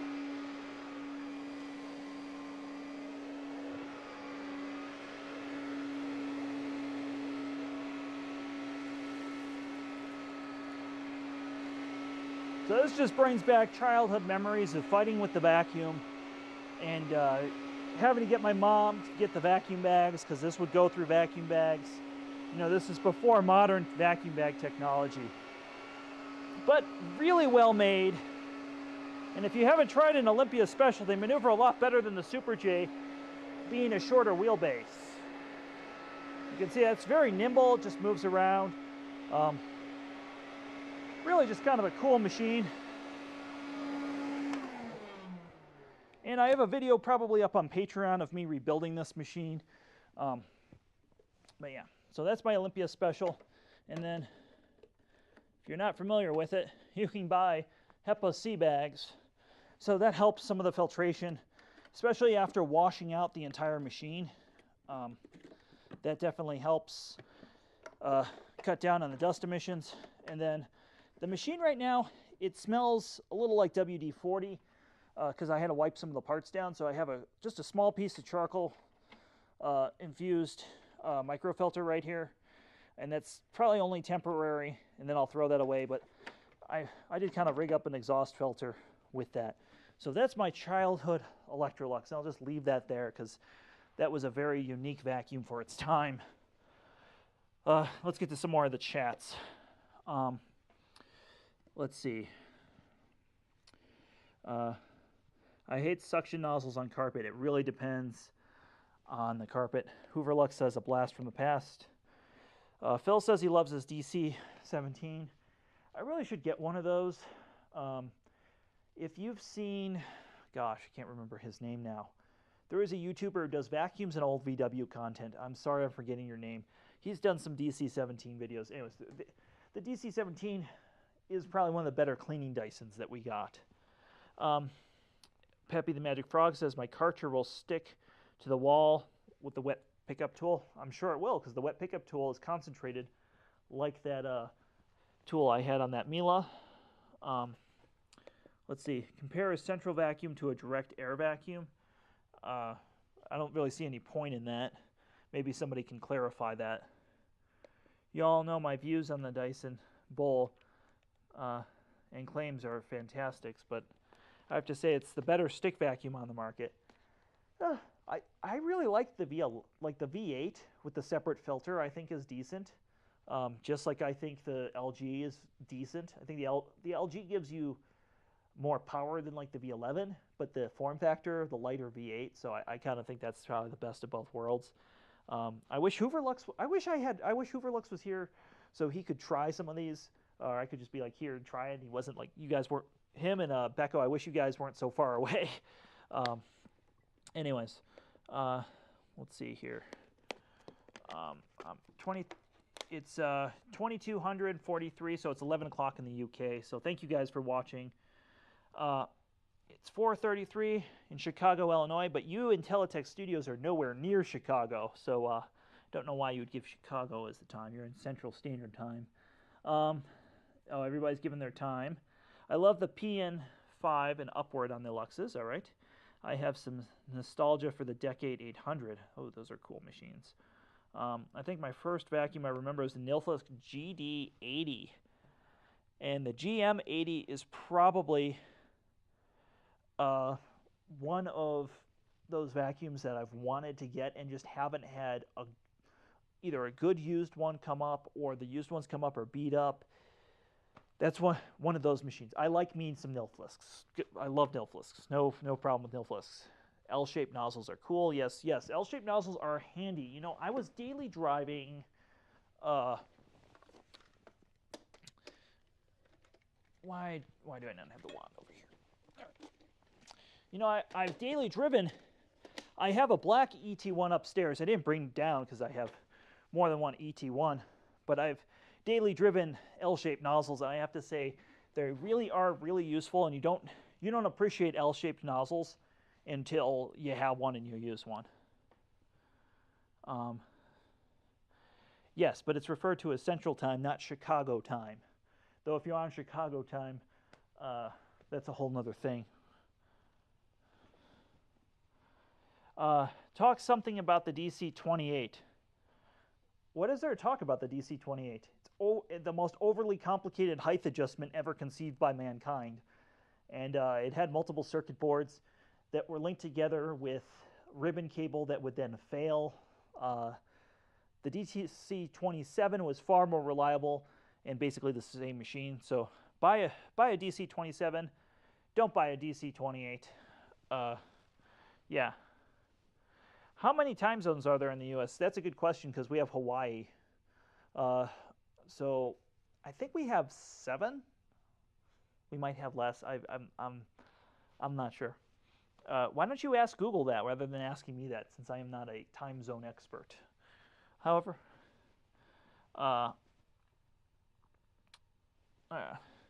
have you used a Regina housekeeper? Yeah, I've repaired a lot of Regina housekeepers and used them. I actually have taken one and used it in the front of the store when I traded it in for a Miele Callisto back in the day. I'm not a fan of the Reginas. The quality's bad. The motor sounds bad. They're very cool piece of vacuum history again, but I really would not recommend buying one, even new in the box. I would be very cautious of buying a Regina housekeeper, as the plastic was brittle 20 years ago. It's brittle. It's got to be even more brittle now. I thought the DC-40 and DC-41s was a very good cleaning Dyson. So I keep meaning to do a video on this. The motors that you got in the UK were different than the motors we got in the US. But basically, I think a good example of this is Dr. Schwingelmeiter has a DC-22 or 23. He has both the US and the UK version.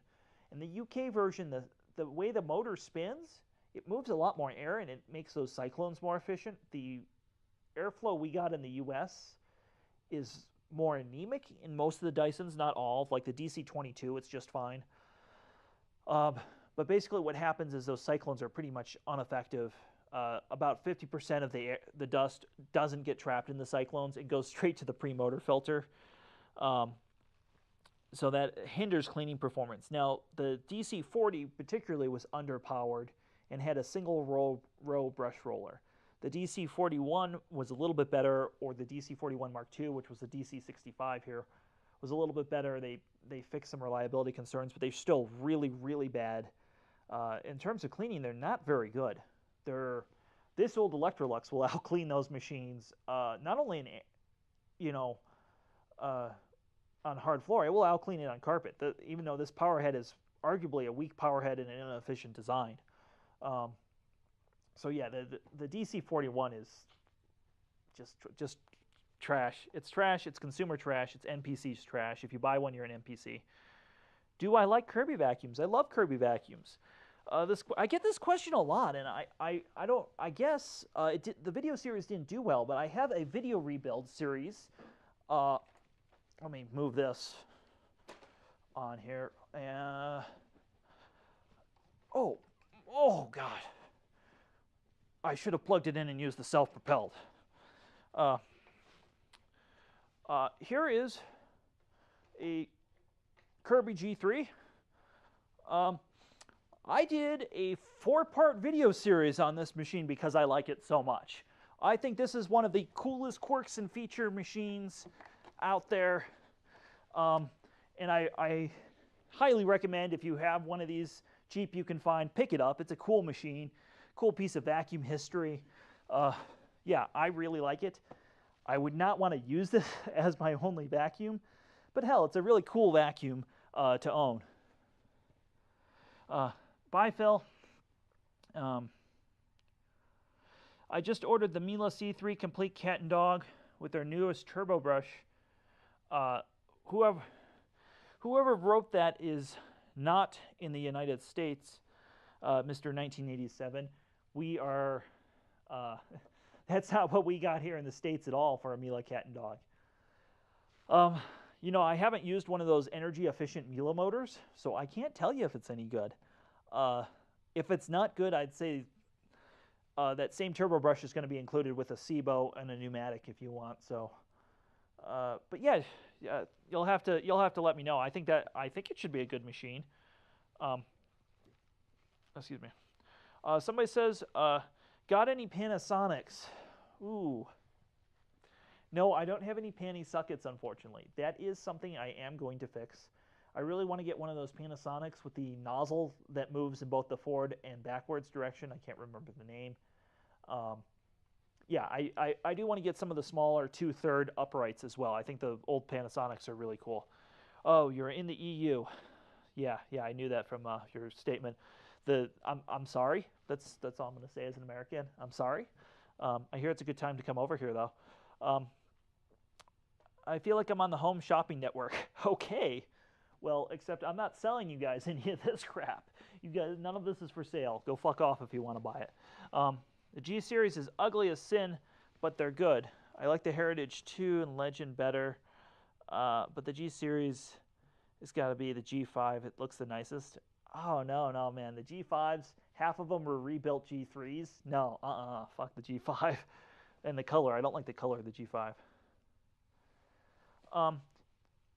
Teletext series. There's no reason to own a 4041 outside the collection, but if you can get a refurbishment small ball for 150, sometimes you can run the Cyclone circles around. Yeah, so the problem was the DC50 or the small ball model was more powerful than the 40 and the 41. The nozzle was more efficient, and the motor seemed to be a little bit more efficient. The problem was the small ball Cyclone clogged easily. So yeah.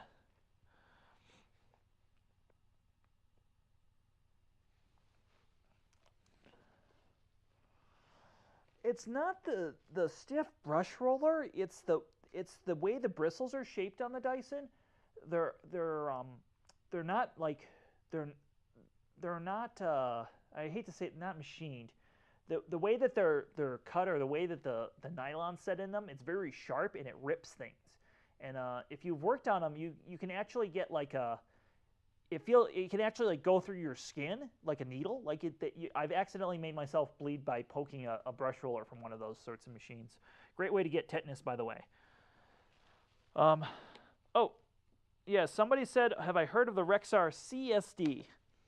So if you're not familiar, the Rexar CXD is a Rainbow E-Series machine that's yellow that was used in marketing. I don't believe it exists outside the marketing because you can't actually order one, and there's never been a picture of one in the wild. So I believe the Rexar CSD or the Rainbow CSD is only for marketing material. I don't believe it actually was ever for sale to the general public.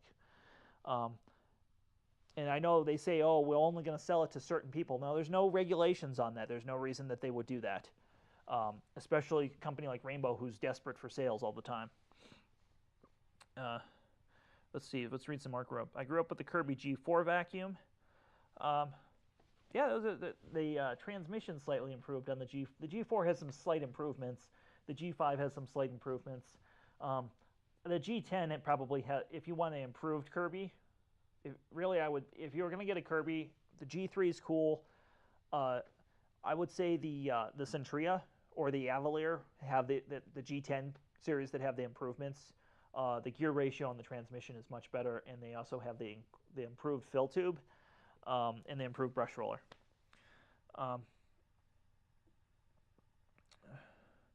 Okay, let's read through some more of these comments. It's nice, these lives connecting with people all over the world.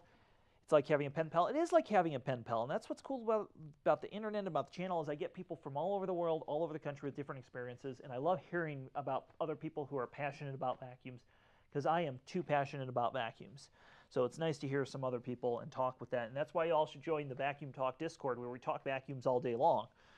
All right, so nice. Did anyone invent a roller that auto-cut hair off and did not get clogged? Well, I've never heard of a brush roller getting clogged.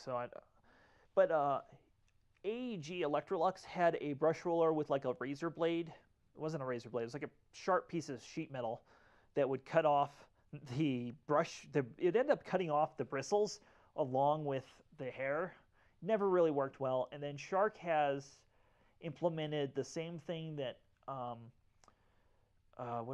that most robot vacuums have, where there's actually like a comb that grooms the brush roller with fingers. That doesn't work. Again, that leads to broken parts. Really, the best thing to do, the best hair-resistant nozzle I think I have found, and I'm going to show it to you with hair on it, but it's one of my daily drivers. This machine, probably, because my wife has hair down her ass, this EBK nozzle builds up the least amount of hair out of anything. And that's for two reasons. One, it's the shape of the brush roller. It brings any hair naturally to the center. The second thing is on the end of a central vacuum, it's less likely to tangle because the airflow is actually pulling it into the vacuum with a lot more strength than a plug-in vacuum. So that would be my answer to that. And here's one from my Miele, and you notice it has a little bit more hair on it because the Miele doesn't have the strength, but it's still, the tangle resistance on this is much better than the SIBO nozzle. So let us put my childhood vacuum away because it's, we've stared at it enough, right? And we're going to fight with this cord rewind. This was my childhood, fighting with this cord rewind. We're going to move this aside right here, and we'll just set it aside. I guess we're not going to turn the Kirby on. Y'all have seen the Kirby on enough, and if you want to see Kirbys, yeah, there are plenty of YouTube videos. Go check out my Kirby rebuild series. Where is this? So let's talk daily drivers. So, oh shit, there's a lot of hair on there already.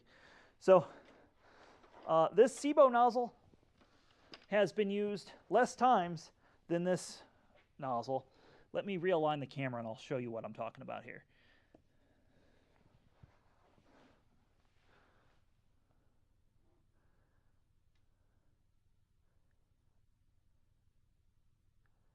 All right.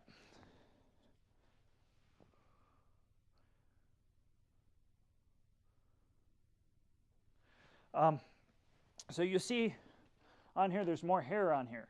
And that's because this brake and the way these brushes aren't in this chevron shape. And what that does is that creates a place, a choke point for the hair to go.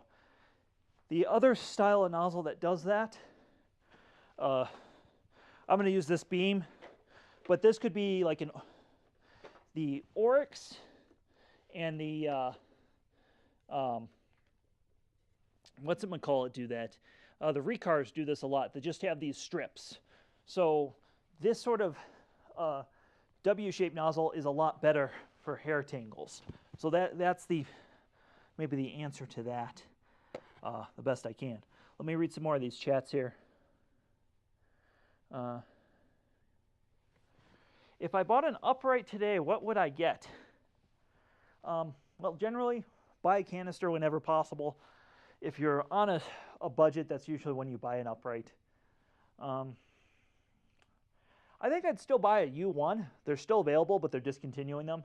I would still buy a U1, followed by the Cibo Felix, probably followed by one of the Lindhouse products. There is now a compact Lindhouse upright that's plug-in, that's the same as their cordless machine. I'd probably buy one of those. That would probably be the thing. Thank you, Rick Hoover, for putting the Discord link in there. Let's see. I would like to try a Lindhouse. And Intelitech Studios has posted his obsession with Phantoms. Again, we're not talking anymore about Phantoms. I'm going to put Phantom on the block words in the chat. Could I talk about the cost of my Kirby restore? Sure. The cost of restoring a Kirby is usually about $50 to $100 in parts, and then probably 8 to 16 hours of your time if you include buffing and washing and stuff like that. So yeah, that's the cost. And your time is going to be the biggest variable there in terms of that. Oh, that's just why we have some nozzles out. We'll talk about all of those as well. As we started the stream out with those. Yeah, so those are interesting as well. Peppy the Magic Frog, thanks. Let's see here. The Bia vacuums. Oh yeah, it sure is the Bia vacuums. All right, let me post another link to our Discord server in there. Let's invite people. You gotta go to like the edit link, max number of users. We'll do 100 users.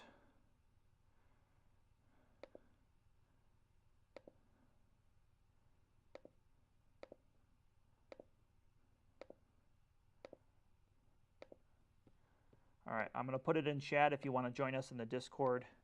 And I do have an earpiece in, and I am listening to the voice chat in Discord. I haven't heard anything in a while.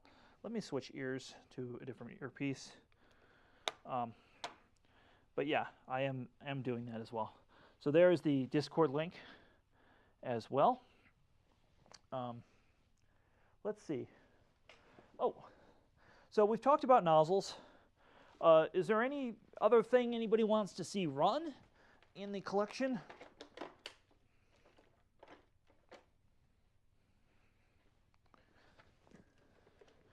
All right, somebody from Discord said the EBK 360 is the best power head on the market.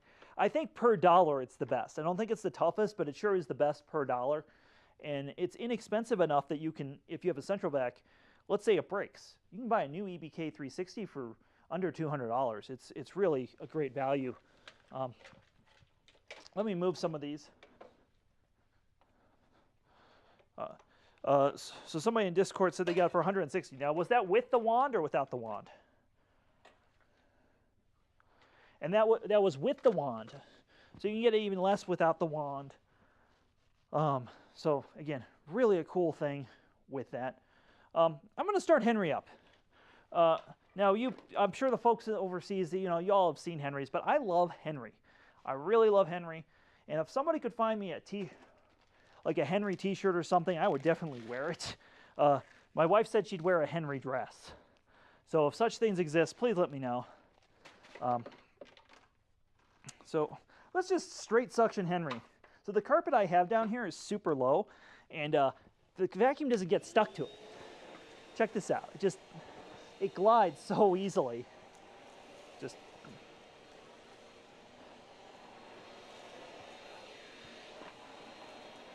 So just a wonderful. And Henry's have this nice long tapered hose. Like, these are just really nice cleaners to use. And I really like just the simpleness of the wand. I wish they had button locks. That's probably my only criticism with Henry. And the short wheelbase makes him, like I said, he maneuvers really, really well. Henry is just really a great maneuvering little machine here. And he's quiet and simple. You know, this machine, if you had to have one vacuum for an apartment, would probably be the answer. Just buy yourself a compact corded Henry, and you'll be set for a very long, long time. And you can even, like I said, you can buy attachments later if you feel that you need them. And like I said, they store really relatively compact. So I do love that about Henry. Now, I also have another Henry here. I brought him from downstairs. Or upstairs, I guess I should say. I have Henry Cordless. And if you're not familiar with Henry Cordless doesn't have the full power of a Henry, but he's pretty damn powerful for cordless. And with this newer style of attachment that's on him, damn, he's really good.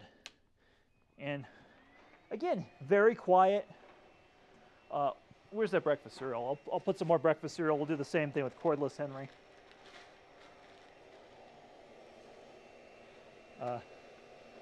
As well. And I think the thing I like most about cordless Henry is it comes with 2 batteries. So you can see that this just, again, works really, really well. He'll pick up cat litter, that sort of thing. I don't think he deep cleans carpet quite like the plug-in ones, but if you had an area rug, hard floor situation, I think he could be your only vacuum. And being cordless, he maneuvers really, really well the way that he just goes. So I really like cordless Henry as well, and I do recommend him. Now I know because of the current pandemic, he is kind of hard to get right now, but that will let up. And the same could be said with Miele's and all sorts of other machines right now, unfortunately. Let me move the Henry. Oh, sorry.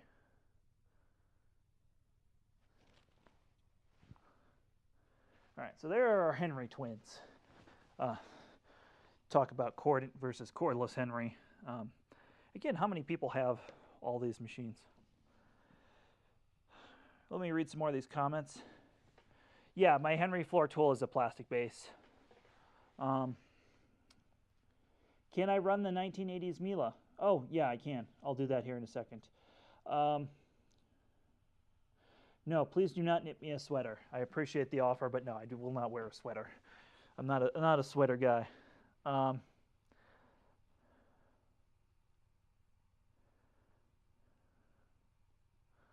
Oh, this is an interesting thing. I had this in one of the rooms of the apartment, my apartment in Albuquerque. So somebody's talking about carpet that's been laid unevenly or a floor that's uneven, and the X series is constantly adjusting. I had an apartment where the carpet was laid unevenly, and I had to move the height adjustment on the machine. So I think the good news is with an X4, it's going to automatically adjust. Though really, if that's the way your carpet is, you probably want a floating head. You'll want something, I'm not going to start, you know, I can start it with the central vac. But what you're going to want is what they call a floating head, meaning the head is just going to float like this on the carpet and automatically adjust. The Zero G head is one of those heads that's very good. And if you don't know, Zero G has been a big supporter of the channel. They are local to my area. So the owner actually lives about 14 miles from my house. So they're one of the local vacuum brands to my area. But the Oryx have a floating head. That's a machine. Like I said, that's something I would recommend. Let me move cordless Henry out of the way right here. And let's talk about the floating head.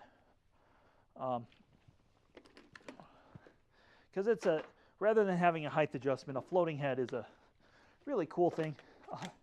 Again, central vacuums. What's cool about them is there's a lot of different attachments. So no adjustment, this just is going to work. And you can see that this just walks out of my hand. This will just walk if I let it across the room.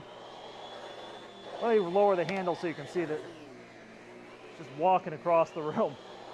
So very aggressive brush roller, and it's always adjusted right. So floating heads, great thing. I wish Zero G would come out with a newer set of central vacuum attachment kits, because they really do have a great head. So that, and again, that's an example of a really simple head compared to like the DC-28 or some of the crazy adjustments. So yeah, if you have uneven carpet, you want a vacuum with a floating head, and there's a whole bunch of them out there to choose from. Can you read the Miele cat and dog vacuum? I did earlier in the stream.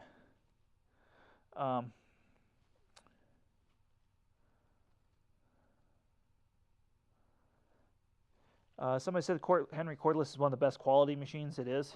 Somebody was complimenting on an unboxing but didn't specify which one, so thank you. I'm glad that you liked my unboxing on whichever one that was. Yeah, the Cordless Lindhouse is probably the only other one that's really of quality like the Cordless Henry. I will say the Miele Cordless is really high quality, but not, just doesn't have the power. Somebody was asking me what my daily driver was in 2007. I believe it was in Teletech Studios. So we'll talk about that. And da-da-da. Yeah, a sanitaire, nothing special. In 2017, I was all about that sanitaire life. So we'd have a sanitaire, and then we would use an Electrolux Olympia, not an Olympia Special. My mother had gotten rid of the Olympia Special by then, and I had rebuilt a regular deluxe Olympia for my mother back in the day. So those were the two machines that we used. And up until a few years ago, my parents used those two machines. They had a central vacuum that was underpowered for the house. They didn't want to upgrade, so my mom used her Olympia Special forever. Unfortunately, she got rid of it and didn't give me a chance to get it. So it's real unfortunate that Olympia Special, I don't have that today. Because I rebuilt it and put new ball bearings in it. Like that motor was like tight as fuck. That was just a beautiful sounding motor. Though this one sounds pretty good in my Olympia Special. And so my parents have a deluxe model sanitaire right now with the last of the Mexicans with the switch on the handle. I keep meaning to buy my mother a Miele Turbo, and it's one of those things I just forget to do it. I feel like a douchebag now thinking about that. So note to self, let me buy one of those and send it to my mother, because my mother has a Miele C1. They have a couple of them, actually. A 4000 series C1. Let me see here. Can you pull out your E-Series? I don't have any accessories that will fit on the end of the E-Series, and no, I'm not going to pull out the E-Series right now. And the E-Series isn't technically mine. It's going to go to a friend, so I really don't want to mess with it. But maybe I'll put together a video on the E-Series specifically at a later date. What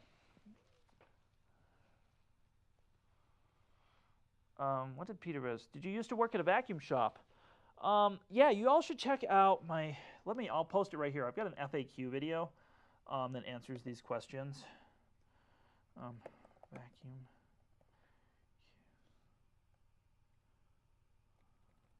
Let me find it.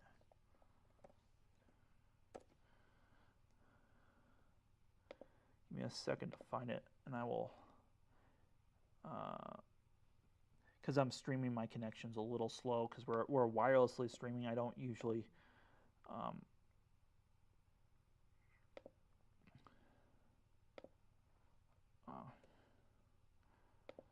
yeah, it only has 1,400 views. I guess a lot of people weren't interested in that video. I do have an FAQ video. I'm going to post it here in chat. I'd highly recommend you all check that out if you want to know more about me as a person or stuff. Came so close to purchasing a 0G, and my research led me to my first legit vacuum, which ended up being a Karcher CV300. That is a wonderful machine. The Karcher CV300 is a wonderful first machine. Like, that will serve you for years to come. What you can do with the CV300, if you want to pimp your CV300 out and you feel handy with the screwdriver. Now, if you don't feel handy with a screwdriver, do not do this. But you can actually order the top cover with this button, or just the button by itself, and put the switch in this so you can turn the power head on and off. I'd highly recommend you do that if you have a Karcher 300 and you're handy with a screwdriver. And if you want to see how to pull one of these apart, I do have a video on it as well. So that would be something I would recommend in terms of something you can do. Oh, wow, we've been streaming for 2 hours and 15 minutes. Wow, thank you all for watching. I really appreciate that. That's fucking phenomenal. And a big thank you for Hooverlux. Big thank you to Hooverlux for the Super Chat. And I appreciate Super Chats, Patreon support, any of that. I appreciate that. Sharing my videos, even giving a thumbs up, big help. I love it when you guys do that. It helps out the channel.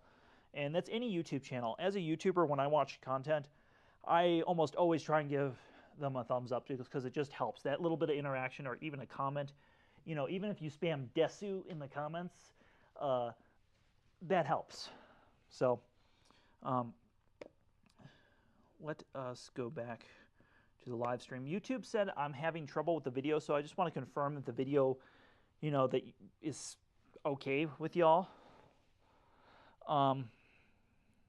Do I have any robotic vacs? Yeah, I have the Miele robotic vac, and I have a no name that I did a review on, which like only got 500 views. Nobody was interested in this machine. It's one of my least performing videos. Yeah, I got one of those. Oh, here, you want to talk about a robotic vacuum? Yeah, don't buy that. That's a piece of shit. Let's see here. Let's see if OBS is still running. Yeah, OBS is running. Live has been fine all the way through. Glad to hear. Again, sorry about the weird aspect ratio. It could be this computer I'm on. It could be the streaming box. I'm not exactly sure why it's doing a 4:3 and not a 16 by 8 or whatever it usually is. Again, if we get a lot of views on this stream, I will continue this. And I want to make this a monthly thing. And if it's not popular, I don't get, you know, a good amount of views on this, I might just do a monthly thing for Patreon/Discord people. And there's a Discord invite in the chat, so go find that. A Roomba 960 is a decent Roomba, small bin capacity. I don't like the rubber rollers on the Roomba. I feel that's like a beater bar that's kind of wearing at the floor and kind of harsh on the machine itself. I mean, I guess it's not that harsh on the machine because they're flexible, but I just don't. I think they should be brushed. That's just my 2 cents on the rollers on robotic vacuums. Oh, somebody asked to see this thing. I would love to show you this. This is. Let me find the hose for this, and then we'll fire up the. Tell you what, we're gonna fire up some vacuums because I got a few requests. So let me move Henry's smiling face. I love Henry, but you're gonna go over with George over here, and I'm gonna plug in the sanitaire too because it's just, again, one of those cool machines everybody should see or experience. So somebody had asked about this machine. This is like a Samson or Sanyal, or it's from South Korea.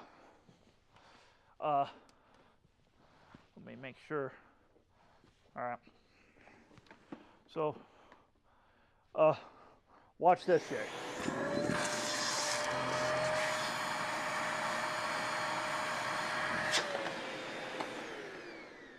That thing is stupid powerful for what it is. And I have a Type Z HEPA bag in there. And what makes contact with the bag is the hose directly. And this is just like Like I said, it's kind of loud, but it's a nice little machine. Let's get a wand. We're gonna mix match some stuff over here. Let me find an 1.25 inch straight suction wand that will work with this. Huh. Yeah. Yeah, and this is like stuck to the floor. Even this nozzle doesn't move very well. Yeah, it's like stuck to the floor. Let's see if it'll stick to the wall. No, it will not stick to the wall. Even though this has more sealed suction than a Miele. So there is this little Samsung, for those who are curious about that little guy. And somebody had asked me to run an 80s Miele. I'm always real... And the reason I haven't done a video on the 80s Miele is I don't have the belts yet for this. I had to order the belts, but we'll at least turn her on and run her right here. Haha. Oops. So there's the 80s Miele. Does the 80s Miele things. And it's just like really smooth. Like for the age of this machine, this whole machine's in great condition. I was really happy when I was able to order this. And I got a good deal on this machine as well. So there's my 80s Miele. And then I think we're gonna run a sanitaire, a Mexican-American sanitaire because La Raza. No, because I like these machines a whole lot. We'll run this as well. Though with the sanitaire, I think if I'm gonna run the sanitaire, we need to put some stuff down. You need to see it beat as it sweeps, as it cleans. I don't remember which brush roller this is. Let's see which. Oh, I have a. Oh, you know what?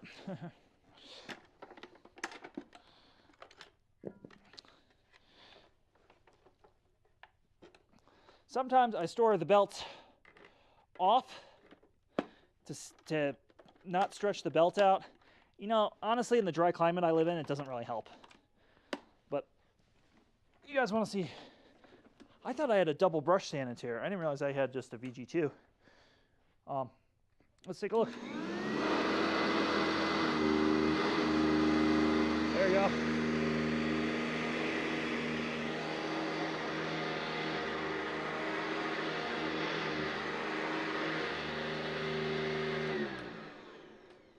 I think that sounds pretty good. I think the other thing I'd like to show you while we're talking on chat about machines before we go for the day is I see a whole bunch of posts about fucking breakfast cereal.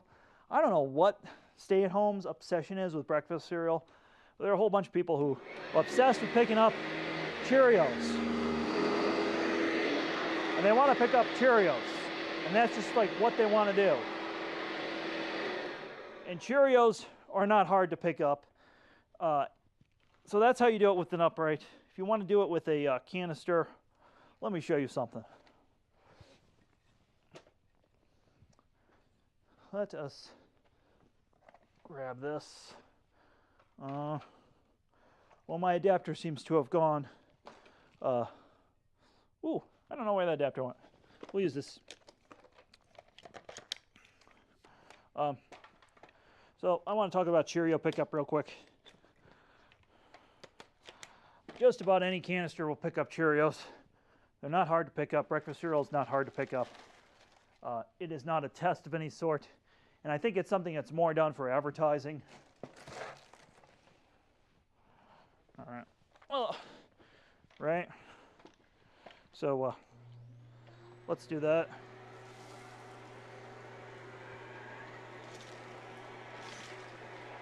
Now with a canister, what you do, typically that, and it will pick up.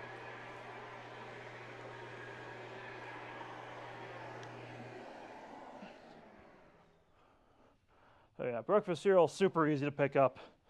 Don't know why anybody makes such a big deal out of it. Plenty of canisters will do that. Let's see here. The 649 is one of my favorite sanitaires besides whatever. Oh, why am I out of breath? Because there's not my. First of all, I have a microphone on me, so that exaggerates, on my chest.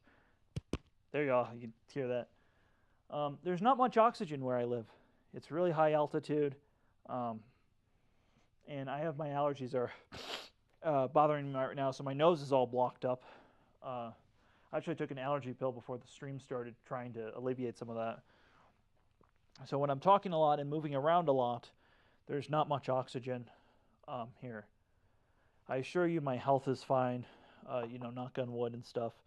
I used to podium at bike races before COVID hit, but yeah, it's, again, check out the FAQ video, I discussed that in there as well. So when you're over a mile above sea level, it's kind of normal.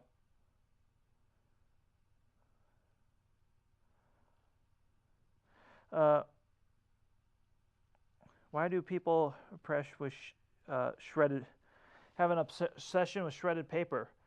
I don't know. But hell, I've got some shredded paper if you want. You want to see some shredded paper get picked up? Boom, there's some shredded paper. Let's see if the straight suction will pick it up. Does all right.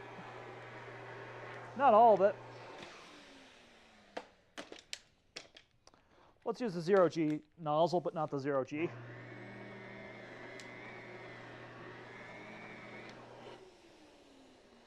Oh, the 0G nozzle stands up by itself. I like that.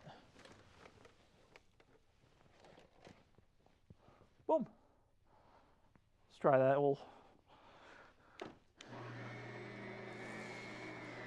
I mean, that's just ridiculous that, like I said, if you have trouble picking that up, your vacuum's just not working properly. It's hard to think of something that would be easier to pick up than shredded paper.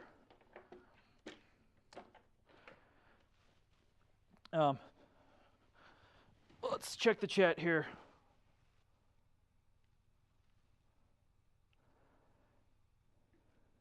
Have you ever tried Flow-Nose for allergies? Oh, gosh, Mr. Workshop. Yeah, I have. That does work all right. But yeah, that does work. Appreciate the suggestion. Yeah, I forgot about that stuff. I haven't bought. Yeah, I have tried it. Yeah, maybe I should pick up a thing of that and start snorting it. At least before I do videos. And usually, in editing, I try to pull out some of that breathing, because it's just, like I said, it's just something that happens. Oh, Daewoo Simplicity, Samson. All right, now there are chats. It says Cheerio. Sanitaires say Cheerio to Cheerios real quickly. Yeah, I sure do. How's the zero nozzle powered? Oh, quite simply. By my MD Central Vacuum. So yeah, the owner of 0G, when he designed this thing, he used a Plastifex Central Vacuum hose because they're proven technology and it's rather inexpensive. So that's why. I would try the suction gauge on the Samson. It's still plugged in. We definitely can. I don't know how well you'll be able to see it. But yeah, we definitely can.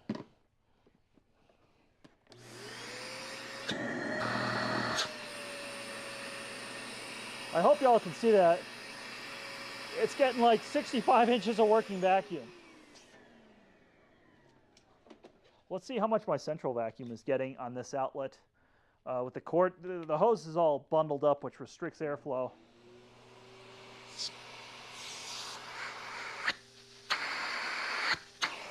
Let's untangle the central vacuum hose, which makes a difference.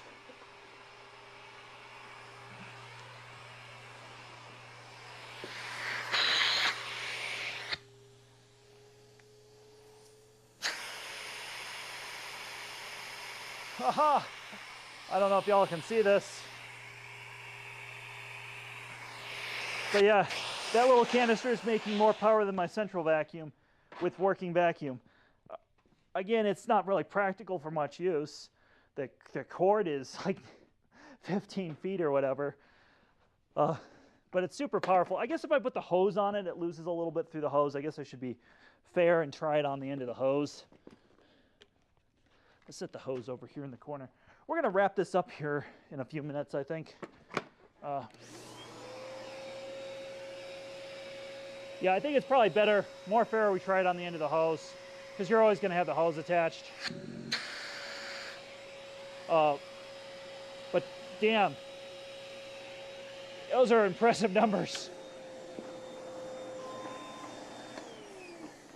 Those are impressive numbers from a vacuum that's no longer made. All right. Do I get many blockages in the central vac?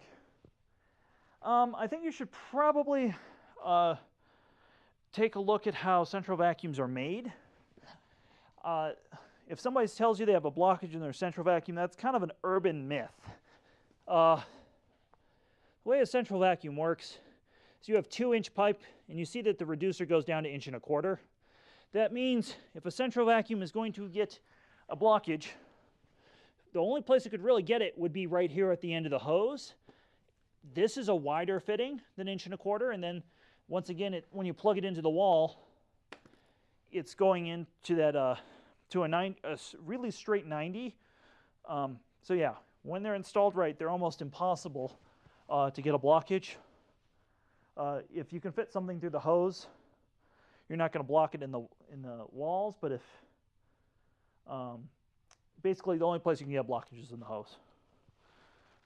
So hopefully that explains.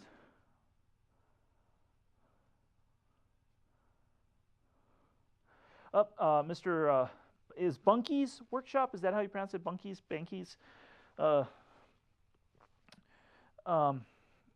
Says that he picked up one of those SIBO adapter wands, but still prefers his Visselwerk head. Yeah, those Visselwerk heads are just fucking amazing. They really are, especially for the value. It's really hard to not love the EBK 360. And I think the coolest thing about the EBK 360 when you get through a central vacuum is you get a light. You get like this nice bright LED light in here. So let me put away some of these machines, and we're going to wind down a little bit here. I want to be very careful with this hose because these hoses are not available.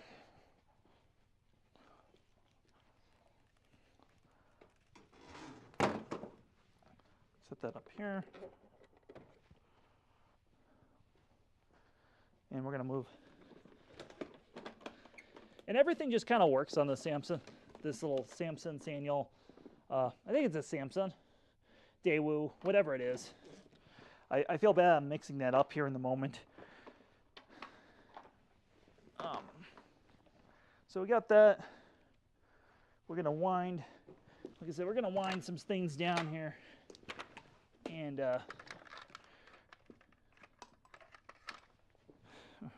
why not wind things back up? Somebody commented in Discord. There you go. I wound a canister back up. Oh, glad to see you back. We are going to kind of wind things down, get it more chillax in here. I'm going to answer some questions, and then we're probably going to end the stream here in a few minutes because I need to eat some lunch. Let me, real quick, we're going to move the light.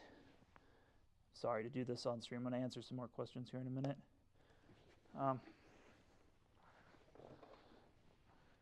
And we're going to move the camera a little bit, so motion sickness warning to anybody. I want to show you all the mess that's behind my chair of stuff just Yeah. Yeah, Henry did have a Powerhead, absolutely.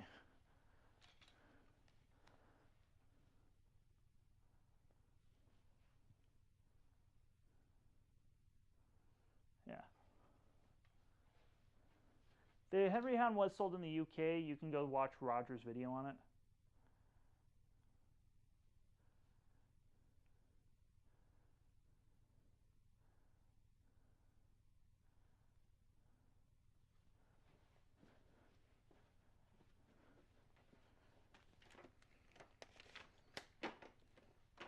All right, well, that's all right. So now that we've toned things down a little bit, let me read some more comments here. Let's appreciate the SIBO deflower. Do you still fix vacuums on the side? I do occasionally fix vacuums on the side. You know, COVID has kind of put a halt on everything. I'm sure anybody in the stream can relate. So I really haven't been doing that. Really, the only fixing I've done are machines that have been in my possession for the most part. I've gotten a few, which I've unboxed and will unbox on the channel. But typically, what I've done is been these machines in my possession, and I said it earlier in the stream. I probably did about 50 to 70 of these machines in this room out of like the 80 or 90 machines that are in this room, however many are in here now, because I've moved quite a few in since I've counted. Yeah, more machines in the room than I can count. What vacuum do you think is a bitch to work at? I would say the Kenmore machines that have the motor inside the brush roller. I hate working on those. The next thing I would say would be a Bissell ProHeat 2X. I hate working on those steamers. There's just like a spaghetti mess inside.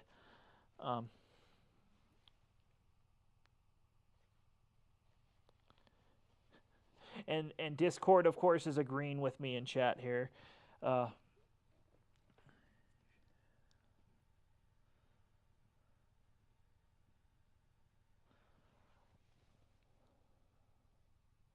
Some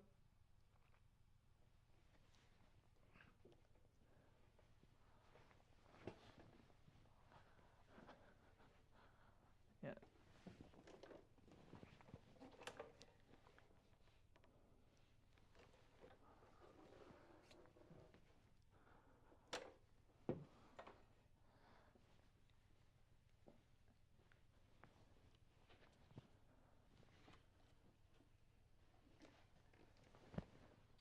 Yeah.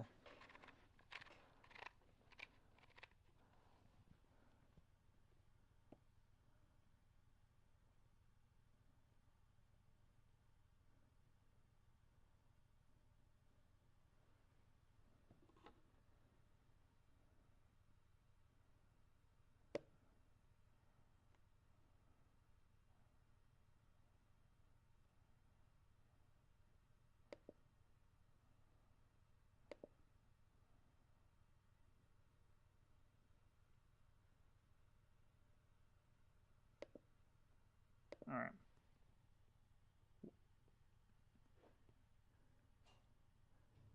What brands need to repair the most? I think Dyson is really the most repaired brand because of the popularity and the price point. I think the next one would be like your Hoovers, your Bissell, your Eurekas, and your Kenmores. Like those all came in even numbers. And typically you saw a lot of Kirbys where I'm at. You don't see as many Rainbows or Electroluxes here in my state. When I was in New Mexico, I saw a lot more Rainbows. Rainbows were far more common there. And those door-to-door vacuums vary depending on the region that you're in. So.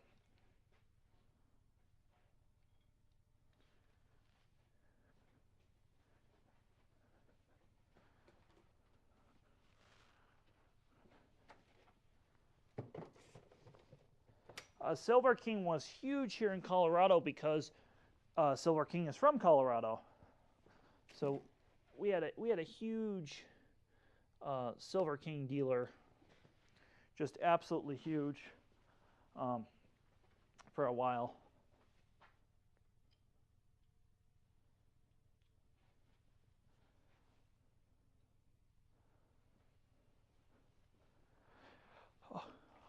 Oh, Taconi is meant to be repaired, though. That's part of the gimmick with Taconi, and why I think dealers who sell Taconi, if they sell direct air machines, they're doing it because they're trying to get more service.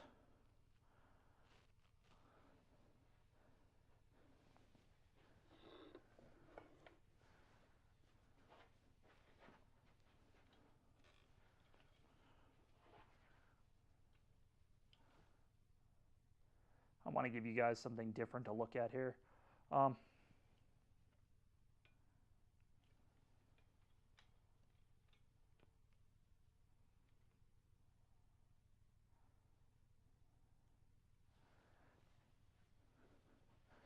So you don't ever see Lindhouse and Siebel. Even if there's a lot of those in the area, you just don't see them come in for repair because customers usually just order the parts online and repair those themselves. Let me see at the chats here. What do I think of the Ultra Active? I don't know what an Ultra Active is. Who was that made by? So if you're putting stuff in chat, please specify. Oh,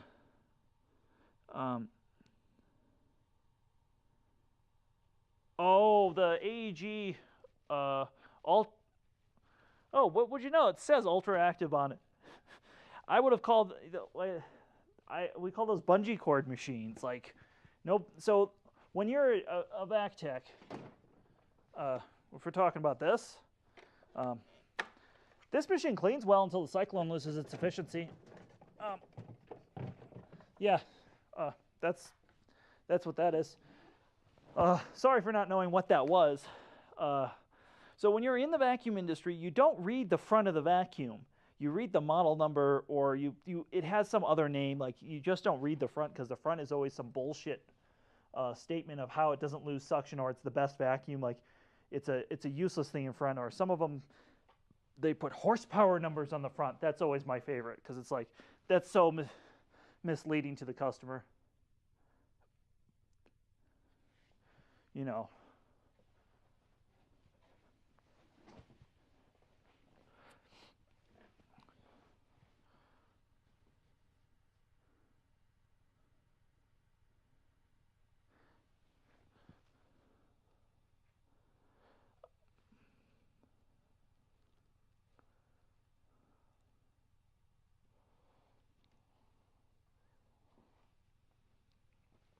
All right, type in chat if you can hear Robert talking from Discord, because I don't believe that's outputting right. I redid the thing in OBS, but I don't believe Discord is outputting to YouTube.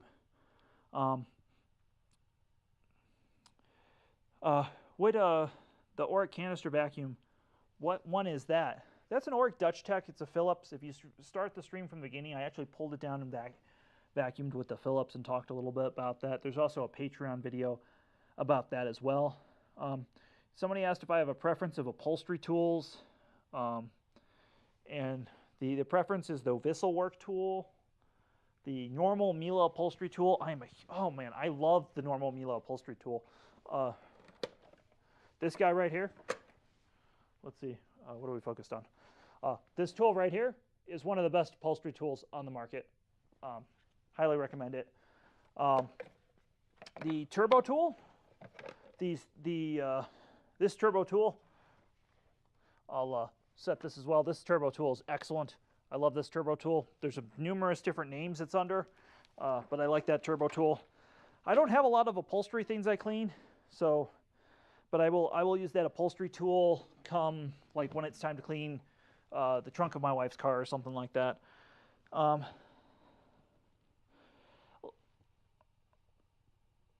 What is the black canister to the left of the Philips? Peppy the Magic Frog. That is a great import machine. Technically, it's a Philips. It's an Electro-Pure, and I have a video for my Patreon supporters on the Electro-Pure Peppy. I will send you more information on the Electro-Pure in DMs. What is my opinion on Intellitech Studios? Is he still here? What is my opinion on Teletech Studios? I think he's a nice guy. He's got an up-and-coming YouTube channel. I think he does different stuff than what I do. I mean, he's doing vacuums, and he's part of the vacuum cleaner collector community. I have very different taste in vacuums than he does. But like I said, I think he's he's a vacuum YouTuber, and he's a nice guy. Like I said, he's not a douchebag like some of these other YouTubers, Vac Labs. Yeah. Oh, another question is, do I always use the original vacuum bags? No. I usually like to have a original bag for reference, but like I think the Dutch Tech is another great example of this. If I pull this out, I use HEPA bags whenever possible on a machine because your air quality is really important. Also, these HEPA bags are a lot easier on the motor. So if you want to preserve your machine, using those HEPA bags is a great idea. So yeah, HEPA bags whenever possible. And also, there are different generations of HEPA bags. I'm not going to go into it too much, but Miele's newer bags aren't as good as the previous generation. So there's that as well.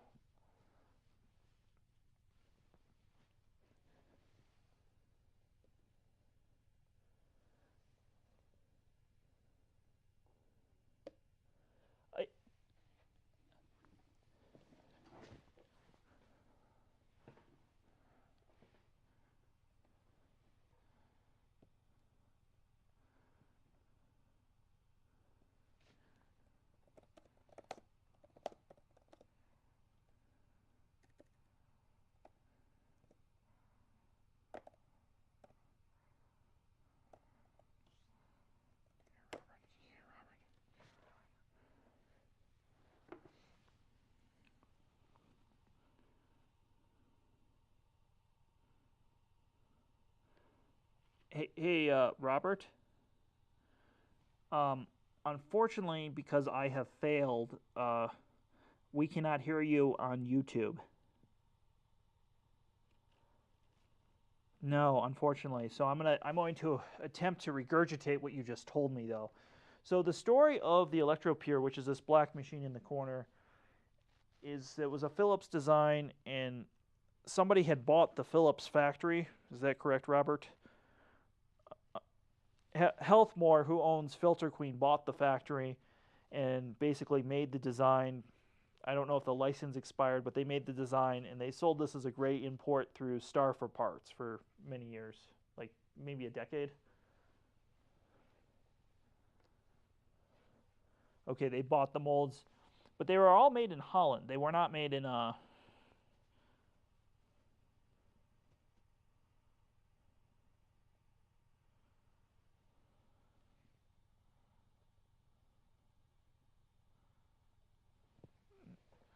yeah. I don't think Filter Queen is in Europe. I've never seen anything about European Filter Queen. It might exist, but if anybody watching from Europe can confirm Filter Queen's existence, we'd love to know. So, and again, the machine we're talking about is this black machine in the corner by the central vacuum nozzle. I want to read some more of the chats here. So thank you guys for answering the question about hearing Robert. Well, next chat, I promise we will have a voice chat in YouTube. I really want to do that. I'd like to have if you guys grew up with Car Talk on NPR, I'd like to have that sort of thing going on with Discord. So some people say you should only use the original bags, not to ruin the motor. Well, what I'm saying is you need to use original bags or better quality. And with Miele is an excellent example of the best quality bag to buy is a Miele bag. There is not a better bag, and the bag you should use is a genuine Miele bag. Always with Miele. And what I'm using with Bosch is I'm using the higher quality, newer style Bosch bag, or I'm using bags that supersede the manufacturer's requirements. So, and there aren't very many third-party bags that do that, but there are some. Bunky's Workshop says Vac Labs was rude. a time or two with me and I just stopped watching. I think you just have to go on Vacuum Land and just see, like, Bill has argued with me and other people, like, back and forth, and I think it actually drove some people out of Vacuum Land, and I take responsibility for arguing and poking, kind of setting Bill off for the lulz.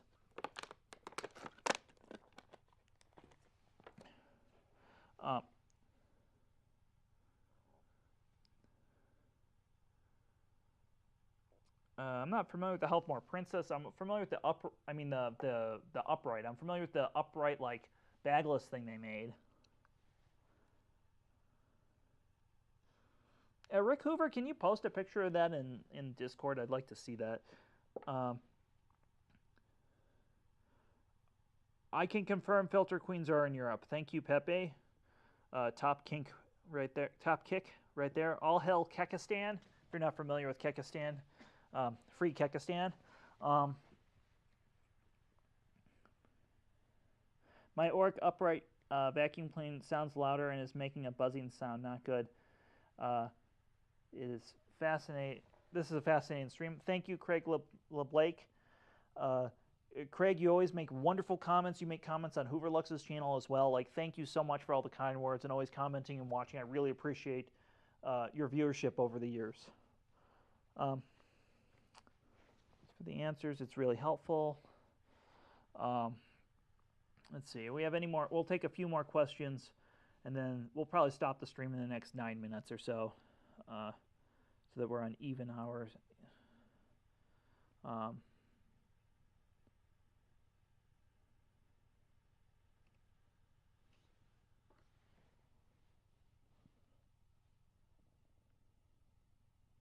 Yeah, I pulled a robotic vacuum up earlier. Yeah, I answered that. I have the Miele and I have this Ribbit. And that's pronounced R-O-B-I-T. That's how that's spelled. Yeah, I'm not a huge fan of robotic vacuums. They don't do anything. I like doing the work of the vacuum, as strange as it sounds. It's oddly satisfying. It's part of the charm of it. As my wife will tell you, she's often annoyed when I bring something classic upstairs to vacuum with.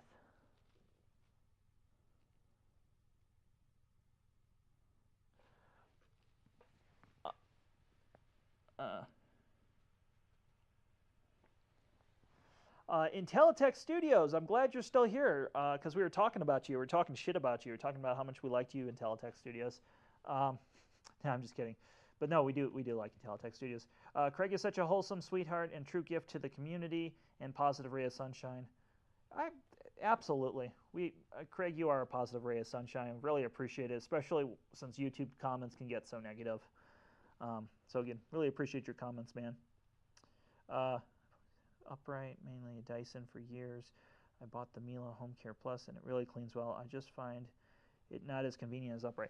So JRBs has a comment about uprights versus canisters, and that is such a personal preference. You know, customers would come in the store and they'd say, I want an upright, and then half the time they actually wanted a canister. They wanted the lightweight maneuverability of a canister. And then the other half of the customers just can't get used to a canister. And that is the thing with canisters, is if you've been using one thing, like I'm used to canisters, so it's hard for me to get used to an upright. It's the same thing. We get set in our ways, and even if something is easier or better, sometimes it just isn't because we've been doing one thing so long. An example of this is every time I shift my wife's car, which has a flappy paddle gearbox, I stomp the floor looking for the clutch. It's just a habit because I've driven manual transmissions for so long, and I'll stop doing it partially when I'm driving, but occasionally I've still stomped the floor looking for the clutch. It's just part of, you know, we're creatures of habit. So I hope that answers your question with getting used to your canister. My advice would be if you're within the return policy of the when you bought it, I don't know when you bought your canister, is vacuum every day and see what you really think about. Vacuum every day, even if your house is not dirty. Vacuum every day and really get used to it, or don't get used to it. If it's within the return policy, return it. If you really can't get used to a canister, you know, the vacuum for you is a vacuum you're going to use every day that's going to filter well and clean the carpet well. That's the right vacuum at the end of the day.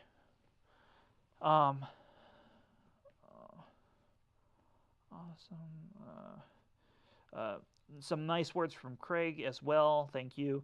I have a 1919 Hoover vacuum, a model 102. That's an old Hoover. Also, Mr. Dirty Underwear. I can't remember his name. Alex Raw. What the hell? Pneumatic vacuum. I don't know why you go by pneumatic vacuum now. And I say that lovingly because I think it's just like a meme. So Alex Rod asked for a model Hoover 65 or something. He asked for some model Hoover that I don't own. So I'm sorry I don't have that. Unless my gold machine over in the corner here is the machine he's referring to. Let me see. Let's gold monstrosity. No, that's a 1070. No, I don't have the model that he's referring to. He might also be referring to this machine over here, which I will bring by. This is, we will. I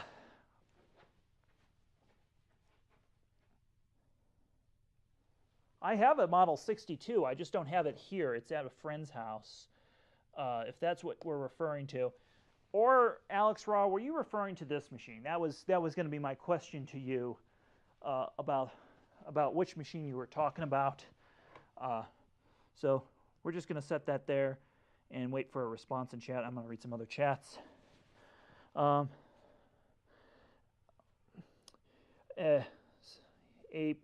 do you get the name Vacuum Cleaner Reviews? I feel like that was taken and you renamed it.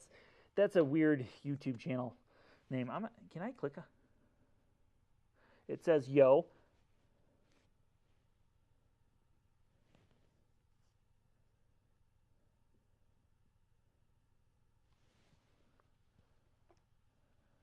That's what I thought, Robert. So Robert's bringing up a point of that you can have duplicate YouTube names, and I think that's what's going on with that.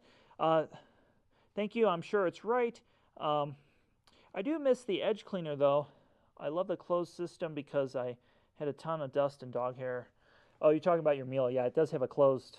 You know, having a bagged vacuum is just a lot easier to deal with a bagless vacuum. Again, I don't see a reason for bagless vacuums in 2021.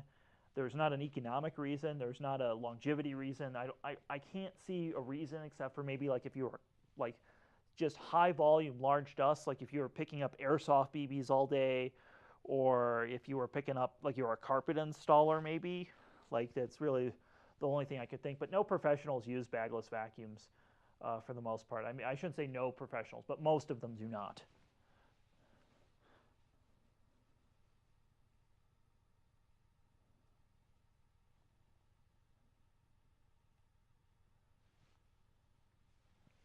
It's from carpet installers. So there's something that's not talked about with vacuums, which is rubber belts. Having a rubber belt that will fail or affect the cleanliness of your machine is just not as nice. It does diminish quote unquote suction. Rick Hoover says that's a lovely convertible. I'm glad you like that.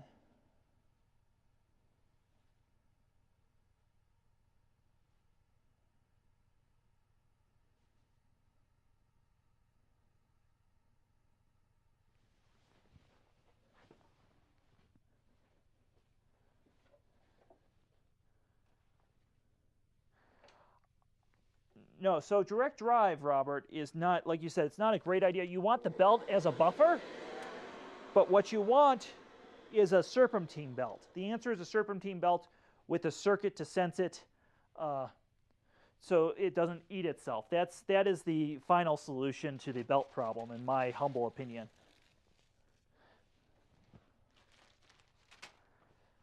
All right, let me close this with some vacuum porno here.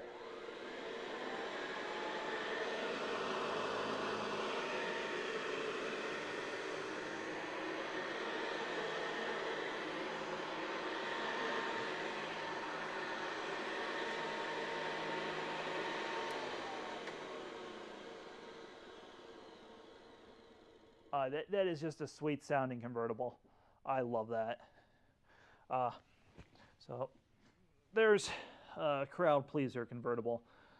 All right. So what's my opinion on Kenmore progressive direct drive? That's what we were just talking about. Like, it's a bad idea. You need the buffer or the belt with the circuit breaker. Yeah.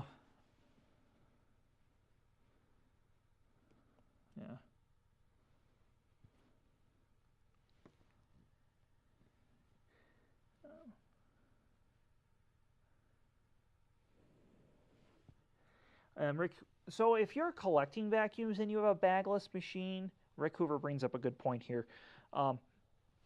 That's for your collection. Whatever works for you for your collection, that's a whole other thing. I'm talking about daily driving. It doesn't make sense for a bagless machine. But having a bagless machine in your collection, yeah, why not have one? You know, I've got a couple in my collection. When I say a couple, I think I literally own 2 bagless, maybe 3 bagless vacuums. Let's see. I've got the Hoover roll away, roll easy bullshit. I've got an LG. I've got a robot vacuum that's bagless. I have a Hoover upright bagless, and I have that Electrolux AEG bagless. So those are the bagless machines I own. Oh, I guess I own 2 Rainbows as well.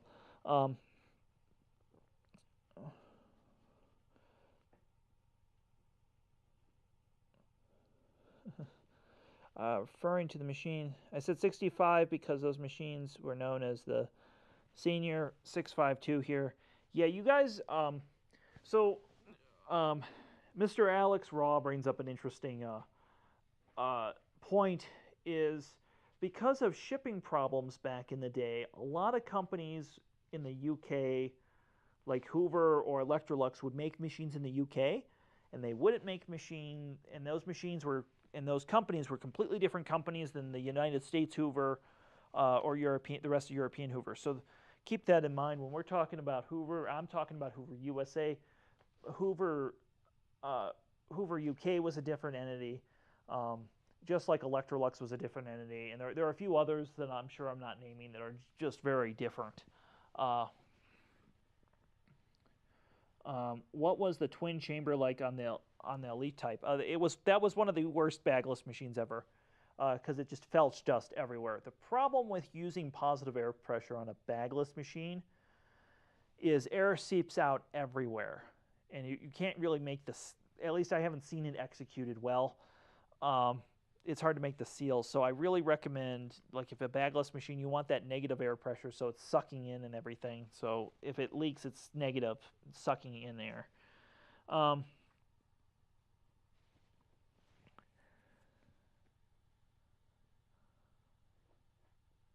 Yeah, the Caddyvac, the last before Maytag bought them over. You had the last Hoover.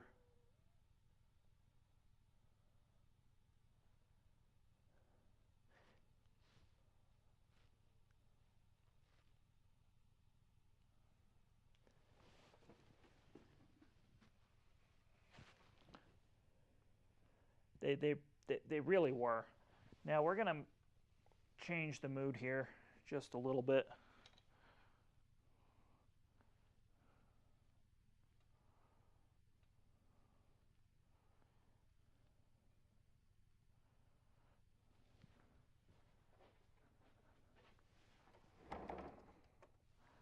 I'll talk about a weird machine.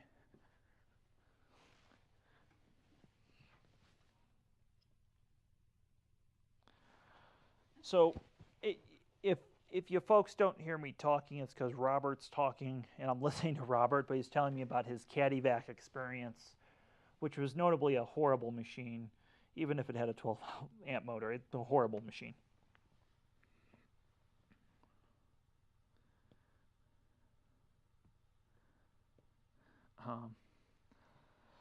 Let's see, is that all of our chats? I think yeah, I think I've answered all the chats. Any last questions before I end the stream? It's been 3 hours, and I've been recording in 4K the whole time, so I'll actually have a 4K video of this available for Patreon supporters, I think. And I think I'm just going to leave the 1080p the way it is on the channel, since it has almost 700 views now. So I hope that's kind of where we're at. I'm going to kind of leave this off. Let's see. I love my C1 home care. The Samsung Jet 90.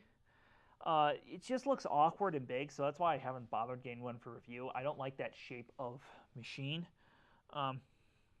Last question, is the Swirlwind vacuum good enough for the Miele? Is the swirl in the man,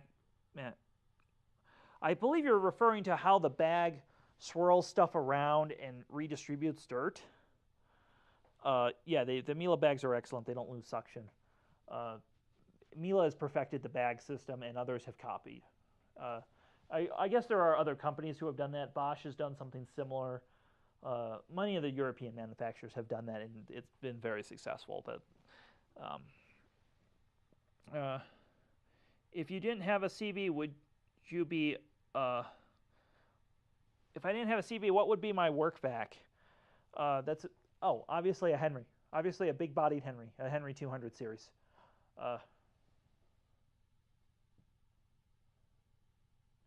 Yeah, George, James, like I said, a big-bodied Henry. All right. Thank you for watching, everybody. I really appreciate it. Again, just to reiterate, go over this again. There's a link to join our Vac Talk Discord server where we chat and we talk. So I would recommend you join that. There's 100 links there, and if you run out of link or you need a link, just comment. I'll put a new link in there for you and invite you.